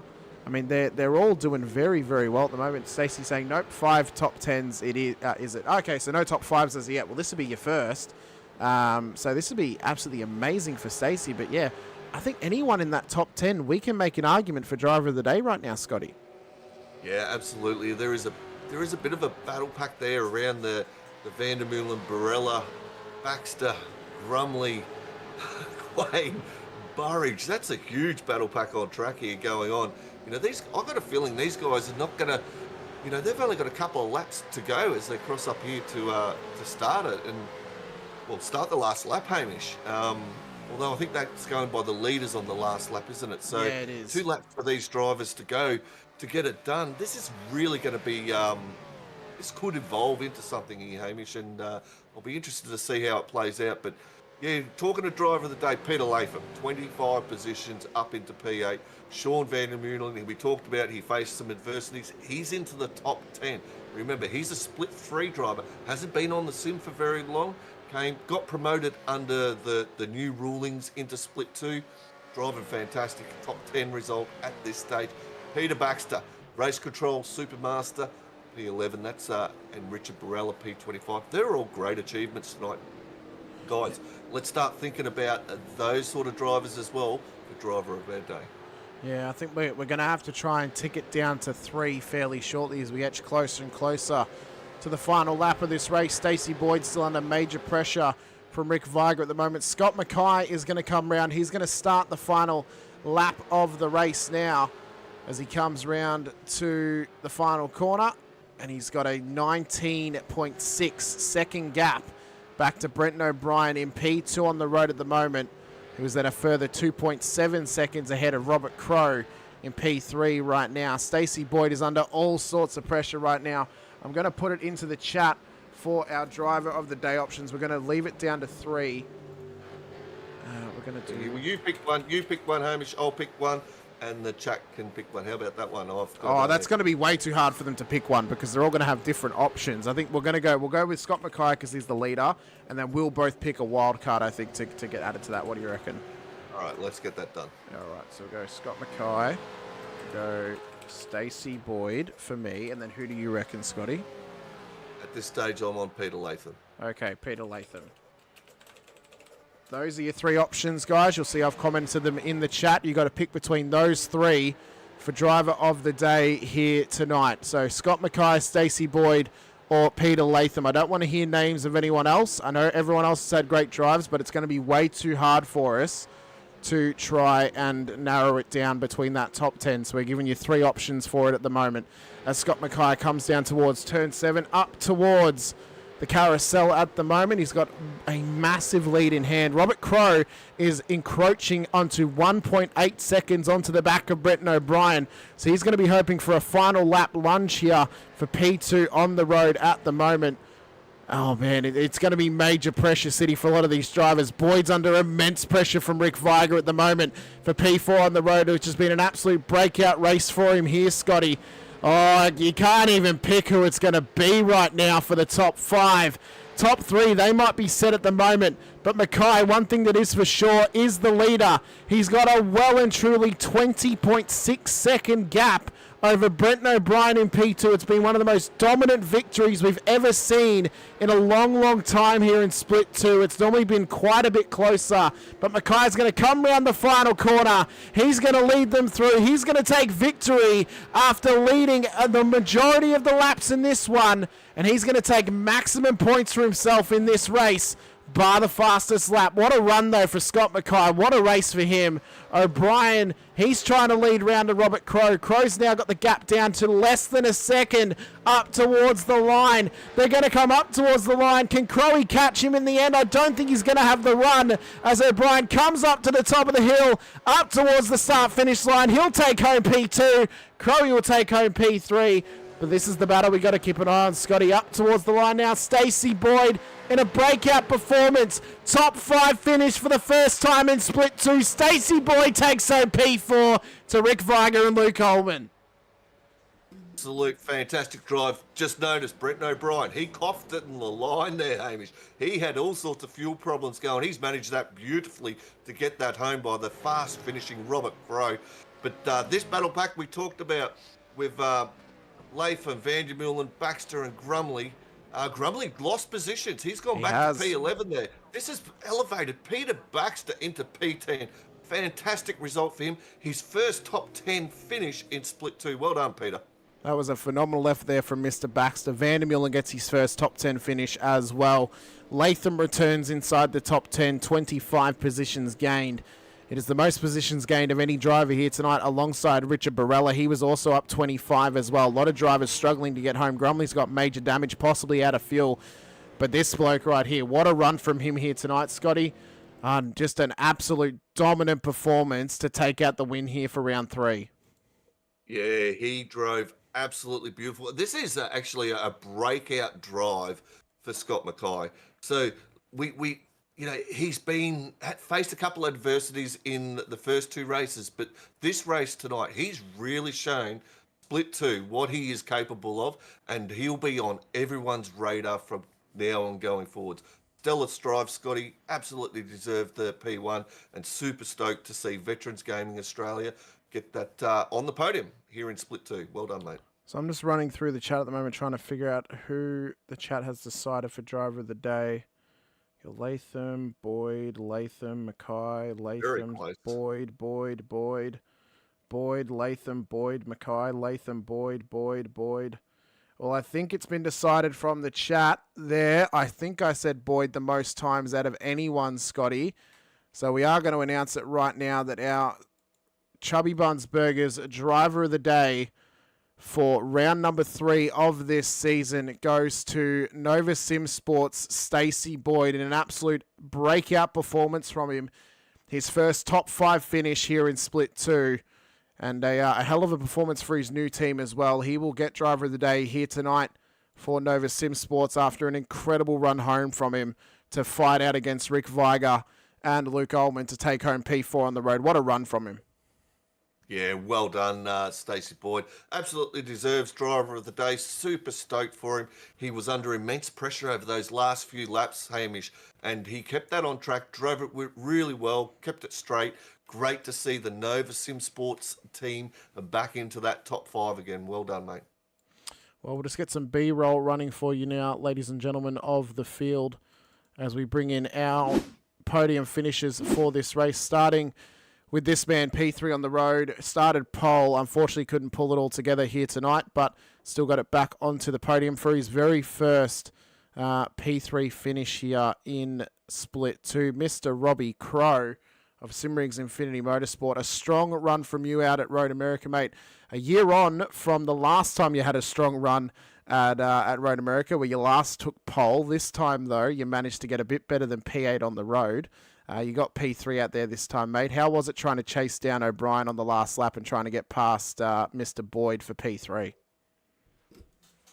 Oh, catching Stacey, that was the hardest part. Trying to get past him. He drove well, defended well. I was lucky to get past him, actually. And Brenton, yeah, I thought he might have been fuel saving, but I only had 3 off tracks left, so I was a bit worried about using them up.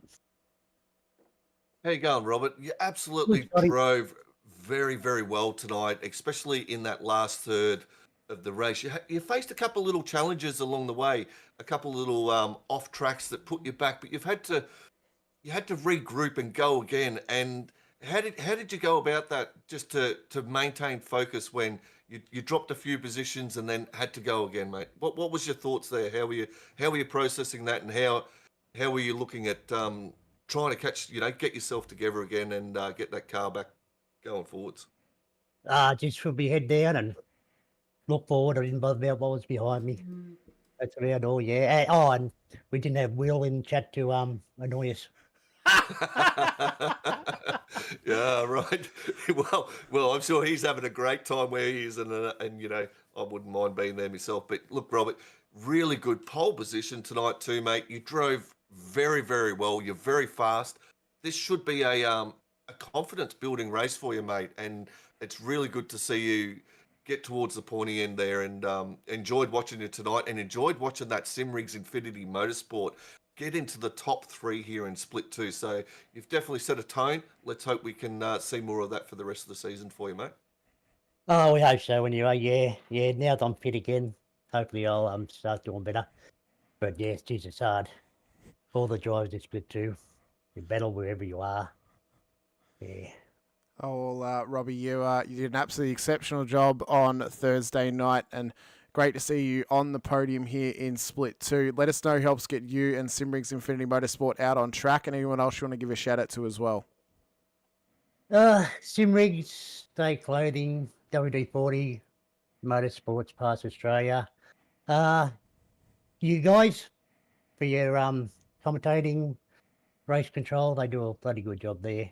They put up with a lot. And yeah, all the Racecraft Simulations. Oh, Jamie, yeah, he does a good job doing the sit-ups each week. Very good, mate. Well, best of luck for round number 4. I'm just going to double check where we are. I believe it's Interlagos. So best of luck for Brazil next time out, mate. Hopefully you can continue this strong run going forward, and maybe it's a sign of things. Maybe William needs to stay in the Philippines so you can keep on getting podiums and pole positions. I think we might try and work that out, eh? Keep him over there. Oh, mate, that might be the plan. All right, thanks for coming over chat to us, mate. Best of luck. No worries. See you later. Mate. Oh, wow. Good to see Robert back up there, Hamish. That was absolutely awesome. And yeah, I think he should be fully stoked with the way he is. And I think from a team perspective, you'd be extremely happy to see that Simrigs Infinity car back up in the podium areas, mate. Yeah, I'm trying not to show as much favouritism as some other people have done in the past.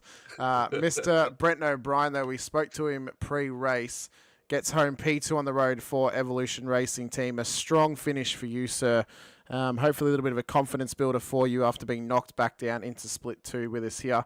How was the running for you out there tonight, mate? Because I know you're in a little bit of no man's land after the second pit stop. There was no one really around you towards pretty much the last main straight of the race.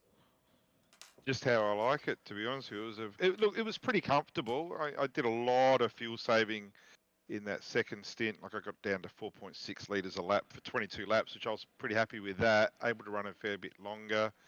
And even in my last stop, I deliberately took less fuel because I was going to hang on the back of Steve Grumley and just draft off him with new tyres. And then he had a bit of an incident, so I couldn't rely on him to tow me home. But no, look, I'm happy with the result. Like Scotty was in a different league tonight, and we should hashtag Scotty for split one. But no, I was happy with that. Like I know it came from split one last season. I think I did 4 races, but I wasn't overly competitive in split one anyway. Let's be honest. So I'm really enjoying being in split 2 at the moment, and the racing's good. Yeah, great to see you up there, Brenton. We know that you're fast. You've been around a long time, and you're involved in it. Not only V8 Veterans, especially in its founding days, you've had a lot of input. You also had a lot of input with other leagues, being Logitech Pro Series. So it's taken a lot of time away from you driving in the sim and getting back and doing what you love, which is being behind the wheel and having good results like you did tonight. How have you found that? Are you enjoying your driving again? Are you really getting back into it, spending more time in the sim seat, mate? Yes, I am. I'm like probably over the last 6 months. Like the Pro Series takes a lot of my time and effort, and with my real job being involved with motor racing, and then I come home from work and still involved in motorsport, it does drain you quite a bit. And I've got to admit, over the last 12 months, I found it to be a bit of a grind. And to be honest with you, probably being in split 2 is probably reinvigorated a bit. It's still the only drive I do for the week is I only do one race for the week, and that is the Vets race. I don't do any other racing at all. But I'm enjoying it, and that's the important thing. Yeah, once you've got the enjoyment and the motivation to do it, then all of a sudden you find yourself doing extra practice laps. Like I've found myself last season before, literally showing up on the night and doing some driving, and it showed in the results. But no, it was good. I'm enjoying it. Like I said, the Pro Series does take a lot of time, and I really enjoy that, and I think it's been a huge success. But you know, I don't subscribe to iRacing to organise a series for everybody else. I also subscribe to it so I can drive and enjoy it. Yeah, absolutely. It's great to see you back in there doing a bit of practice, Brenton, and getting behind and enjoying your racing, and your results are showing it. You drive so much better when you're having fun, enjoying, and this is about you racing, as you said, in Split 2 V8 Veterans, and yeah, well done, mate. Absolute stellar performance, and I'm stoked to see that ERT car back on the podium again, mate. Well done. It's been a long time between drinks, Scotty, as we know, and yeah, look, it's all good fun. I'm really happy with. Look, I'm not the fastest guy out there. No one's going to pretend I am, but I think I've got some good racecraft, and I know my strategy was pretty spot on tonight, so that certainly helped me get my way up from 7th on the grid to P2. But like I said, you know, Scotty Mackay was in a different postcode, and there's so many other fast guys around, like Steve Grumley, Steve Lanyon, Rob Crow. There's a lot of good guys in, and I no doubt I've missed 1 or 2 or 3. It's just going to be a good season-long battle, and there was some pretty hard, intense racing out there, and you know, none of them make it easy to get past, and I know I don't make it easy for others to get past, but so long as it's clean and fair and fun, that's exactly what it was tonight's race. It was, yeah, really enjoyable. Well, Brenton, before we let you go, and since you are now here, I'd like to point out to Scott that Carlton did in fact lose to the Giants tonight. So I don't know how the hell I don't know how they pulled that off.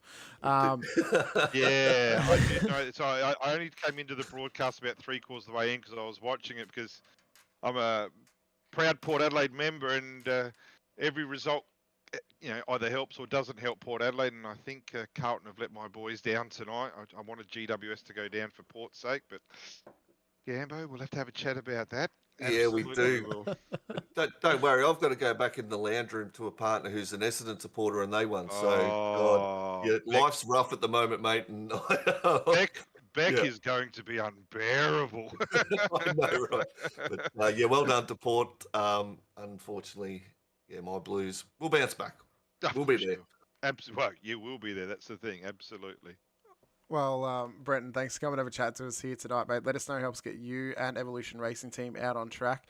Anyone else you want to give a shout out to as well? And for myself and Scotty, massive congratulations on your P2 here tonight. Yeah, absolutely. Like, I know I'm the only ERT driver in Split 2, but yeah, I've never known the morale within ERT to be as good and as strong as it is now. And yeah, we've got good guys who are in top split, Dan Hall and Chad Lewis, with the support of Logitech G. Just do a fantastic job, and it makes it.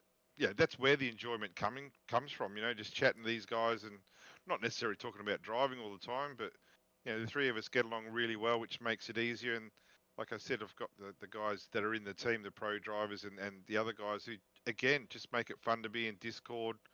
I'm the oldest there, we all know, but you know that they bring a lot of humor and sarcasm and just bring everybody down to earth type thing, keep it all on the level. And like I said, it's just great catching up with Chad and Dan regularly during the week, and they certainly help with the motivation to get out there and do laps. Well, mate, it was an exceptional performance. Best of luck for Interlagos next week. Hopefully you can continue this strong not run. here. Oh, you're not? Okay, well then hopefully for Daytona the week after. Again, not sure if I'm here again. I'm on holiday starting. I'm at work tomorrow and 2:30 tomorrow afternoon. I'm off work and I'm probably away for a couple of weeks. So I'm not sure I'll be back for either, which is a bit of a problem, isn't it? Because I had a shocker in race 1. We'll see how we go. It's Well, not life and death. I But, mean, if you it's want to good get back be up to part split of it. 1, it's just about your best 6 performances. Luckily, it's not about your best 8. Oh, is it? So yeah, it's your best 6, not your best 8. So Yeah, might I'm be not in a hurry okay. to get back. I'm not in a hurry to get back to split 1 if I'm enjoying split 2. So well, we it's- like to hear that because we like to have our drivers enjoy their time here and get sad when they have to leave. But Well, it'll be more fun if Scotty Mackay got boosted to split 1 because we might be in for a win next time. Who knows? But as I look, there's said, a lot of guys that put all your complaints to Mr. Gamble by proxy for Mr. McNamara. I've already been blamed for that one, mate. Yep. I've already And rightly received that so. one of Brenton costing. Apparently, I cost you the win, Brenton, and No I need doubt. that to And me the other day. if that McNamara fella's listening, you hang your head in shame, Mr. McNamara. I work well with Scotty in previous teams, and also I work well with Sean. He helps us a lot with the Pro Series. So, Sean, if you're listening out there, it's all on you, dude. There's no hiding from that. It's just all on you. All right, Brendan, we'll let you go, mate. Enjoy your time away, and we look forward to seeing how you go next time you're out on track with us here in the Vets. Good on you, boys. Thanks. Have a good call next week if I'm not here. And yeah, thanks for the night. No worries, mate. Thank you.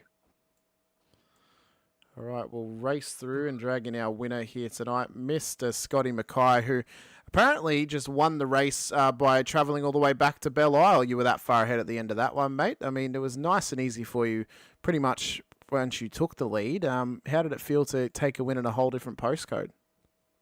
Mate, it's pretty awesome. It's my first win in a supercar full stop ever. My first podium, actually. So I'm pretty stoked about it. It's pretty good. I'd like to Well go back to done the tonight. Well done tonight, Scott. Fantastic to see you up there representing Team VGA. And I suppose some of the viewers and those out there might not know what Team VGA is. And I know that you are remarkable in the work that you do over there with the drivers and also for our veterans. Do you want to tell us a little bit about Team VGA and what they do for our veterans and their families, mate? Yeah, we're a bunch of veteran sim racers, as in military veterans that we paint VGA signs all over our cars and get out there so we can get the attention of some other veterans that might be out there gaming and driving around. And the whole idea behind it is to bridge that loneliness gap that veterans often feel when they leave the Defence Forces, and provide a lot of support and a space for them to be around other veterans and have some fun gaming at the same time. Yeah, absolute stellar job that you guys do over at VGA, helping veterans, transition back into civilian life. It can be a lonely place for so many, and they've given so much with their service. So what you guys do there, absolutely fantastic. And the way you've driven tonight, is a sign of never giving up, no matter the adversities. And we talked about this, Hamish, adversities throughout the race, but also adversities throughout your life. And that's what Team VGA is. And you've done them proud tonight, Scotty. I'm really, really stoked to see you do well, mate. Well done. Cheers, mate. Appreciate it. It's we have a never give up attitude over there, and I hope we can put that out to everyone out there. Well, Scott, I mean, there's been already votes to have you put back up into Split 1 after this race tonight. I think a lot of drivers, though, forget to take into consideration actually how easy it is to build a gap at this track when you are out of tow range. It's not an easy track to chase someone down if they're at full pace and all on their lonesome. It's actually quite easy to build a gap out here, isn't it? Yeah, it is. Just I was just fuel saving and doing a bit of consistent, or trying to do consistent laps. But I can tell you, if Steve hadn't lost his sound, it's a big shame. That wouldn't have been a 20-second lead. That probably would have been Steve in the front, because when he was leading, I wasn't making any gains on him. So that's a real shame that he lost his sound. That would have been a good finish. Well, I think you've still had an incredible performance out there, as modest as you may make it sound, mate. It's one hell of a way to win a race, 20-odd seconds. It's the biggest gap by a long mile that we've had in a fair while here for the win of a race in Split 2. So it is quite an exceptional performance from you. Oh, my headset's starting to die on me now, so it could not have happened at a better time. So we'll quickly just run through this, mate. Let us know who helps get you, Veterans Gaming Australia, out on track as well, and anyone else you want to give a shout out to as well. I saw the guys I'm racing against in Split 2, absolute fantastic bunch of blokes, and I know I haven't spoken to many of them very much. Yourselves, broadcasters, and race control, and Racecraft V8 Vets putting on such an awesome league. And the VJ sponsors, Aussie Veterans Coffee Company, Campbell's Custom Computers, Arcup Energy, Xbox, Logitech. I think that's it. Oh, well, mate, thank you so much for coming to have a chat to us here tonight. Very sorry we had to cut this quite short. I'm scrambling right now to get a new set of headphones connected up, mate. But I really, really appreciate you being here with us once again. Best of luck for Brazil next time out on track. Hopefully you can continue these strong performances going forward here in Split 2 with us. Thanks very much, boys. I was just having a look at the timing charts there, Hamish, and what I did notice was Chris Burridge. From what I could see, he got the fastest lap of the race, just ahead of Scott Mackay. So, yeah, Burridge, this is going to be a race, Hamish, where what could have been for him, because he had absolutely fantastic pace, had a few incidents, and an error in that pit stop. So he'll go away and have a bit of a think about that tonight. But definitely, Chris, he's got the pace there to go with these guys. And I'm really looking forward to seeing what he brings for the rest of the season, Hamish. Muted myself. He's been doing incredibly well, especially as of this week too. I mean, I've been incredibly impressed by how these drivers have approached this season. It's actually been quite, they've actually been quite consistent and quite clear with how well they are able to race on circuit. I'm just going to quickly just test this right now in just a second. Yeah, it is, and there's so many drivers. Yeah, so many drivers who are in the mix, and I know Brenton touched on it, and a few other drivers have touched on it as well. But this is shaping up to be one of the better seasons that no one can pick it. Like, it's even so hard to pick driver of the day because so many drivers are driving so well and making positions, and we're looking at different winners each week. We looked at Lanyon; he was so dominant last week. It's another race. He faced adversities this week, but still salvaged a P5. He's doing what he needs to do with consistency. We've got O'Brien, who's super consistent. Robert Crow, who's coming back into form. Scott Mackay, he's shown his hand. He said to everyone here in Split 2, hey, I've got the pace, come and get me. We've got other drivers, Hamish, that are really starting to turn it on, like Burridge. Quain missed out. There's other ones that are starting to come on. Shepherd, Vandermeulen, Peter Latham. And, we can't go past Peter Baxter's top 10. First top 10 for him. Split 2, he was a Split 3 driver 2 seasons or a season and a half ago, and he's been promoted through, got his first top 10 here tonight in Split 2. Yeah, he's had an absolutely exceptional run up the order. As you mentioned, it's going to be pretty unpredictable for us to pick who could possibly win this championship. We've had 3 separate winners across all 3 rounds so far this season, ladies and gentlemen. A little bit different to how we had it last season for season 19. But if we continue on this running, then we can pretty much not even predict who we could, who could have it at the end of this championship running. And I said at the start of the season, we could have a 5, 6, 7-way dance for the championship in the final round of this season. It's all going to come down to who's able to show up every single week and who's able to stay consistent every single week as well. And as the season goes on, more and more drivers are going to drop out of contention as they either start to have more and more poor performances or less favourable performances, we'll say. Or if they can't show up week in and week out as well. But it's been a great race here tonight, ladies and gentlemen, for Road America. It's a race that always delivers in some form or fashion. I can't wait for us to return to this circuit once again in future seasons' time. Interlagos next week, going to be a big challenge for some drivers. Haven't been there since season 17 as well. So that's another...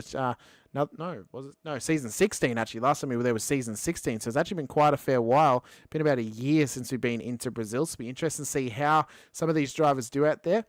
Fun fact for you, Scotty, last time we were there, guess who was in Split 3? Troy Stone Street. And the season after, he went up into Split 1. So, I mean, that shows you what can change in a year here in the Vets. I mean, that's the kind of, that's what we're kind of playing with at the moment. But for myself, Hamish Munro, and Scott Gamble alongside me, thank you so much for joining me once again, Scotty. Thank you, everyone at home, for joining us here for the Racecraft Simulations V8 Veterans Split 2 broadcast for round 3 of Season 20. Big thank you guys out to all of our series sponsors, including our title sponsor, Racecraft Simulations, and our other sponsors as well, Logitech G, Parramatta Isuzu Ute, Player One Sim Gear, Nova Simsports, and providing us with the Driver of the Day award, Chubby, Buns, as well as our new series sponsor, Südspeed gloves as well. But until next time, this has been the Racecraft Simulations V8 Veterans Split 2 Season 20 round number 3 at Road America. I've been Hamish Munro alongside Scott Gamble. Everyone at home, stay safe, drive hard, and as always, bye for now.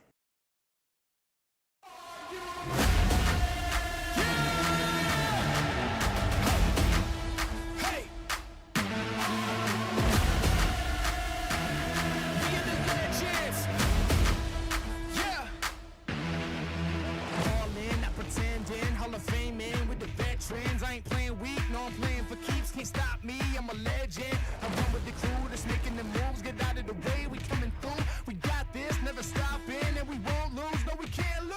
Yeah! Are you ready? Yeah! We are the legends. We are the legends. Yeah! Are you ready? We are the legends. We are the legends.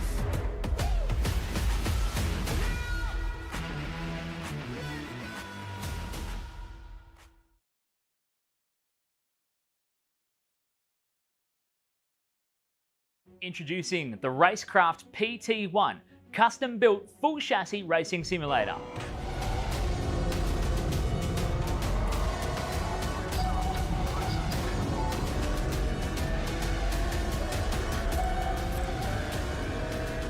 The design project, codenamed The Cage, an 80/40 extrusion chassis sitting on top of a Sigma Integrale DK2 Plus 4-point full motion actuator system.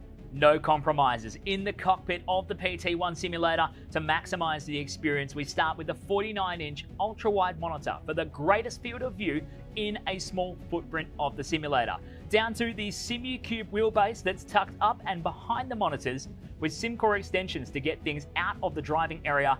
Everything is connected to a Cube Controls GTX steering wheel with the built-in dash and all the extra button functions available at your fingertips. Driving through the Raceworks S1 pedals, the potentiometer throttle and the 2 hydraulic pedals for brake and clutch ensures you maximize the feel underfoot, and seating yourself into an OMP HTER bucket racing seat with OMP belts connected to a G-belt tensioner to provide that extra feeling and the heightened experience while you're driving. Additional interfaces and accessories in the PT1, we have twin butt kickers, one on either side of the OMP seat, as well as a Jinx sequential shifter, the SimPush Race Logic timer to the left-hand side, a Racecraft built-in WinSim kit with Philips Hue lighting and a built-in soundbar, plus the OMP side net to finish off the experience in the PT1. The Racecraft PT1, Build number 1, the ultimate in sim racing experience, combining the best products in the market with the passionate, no compromise approach that goes beyond racing simulation.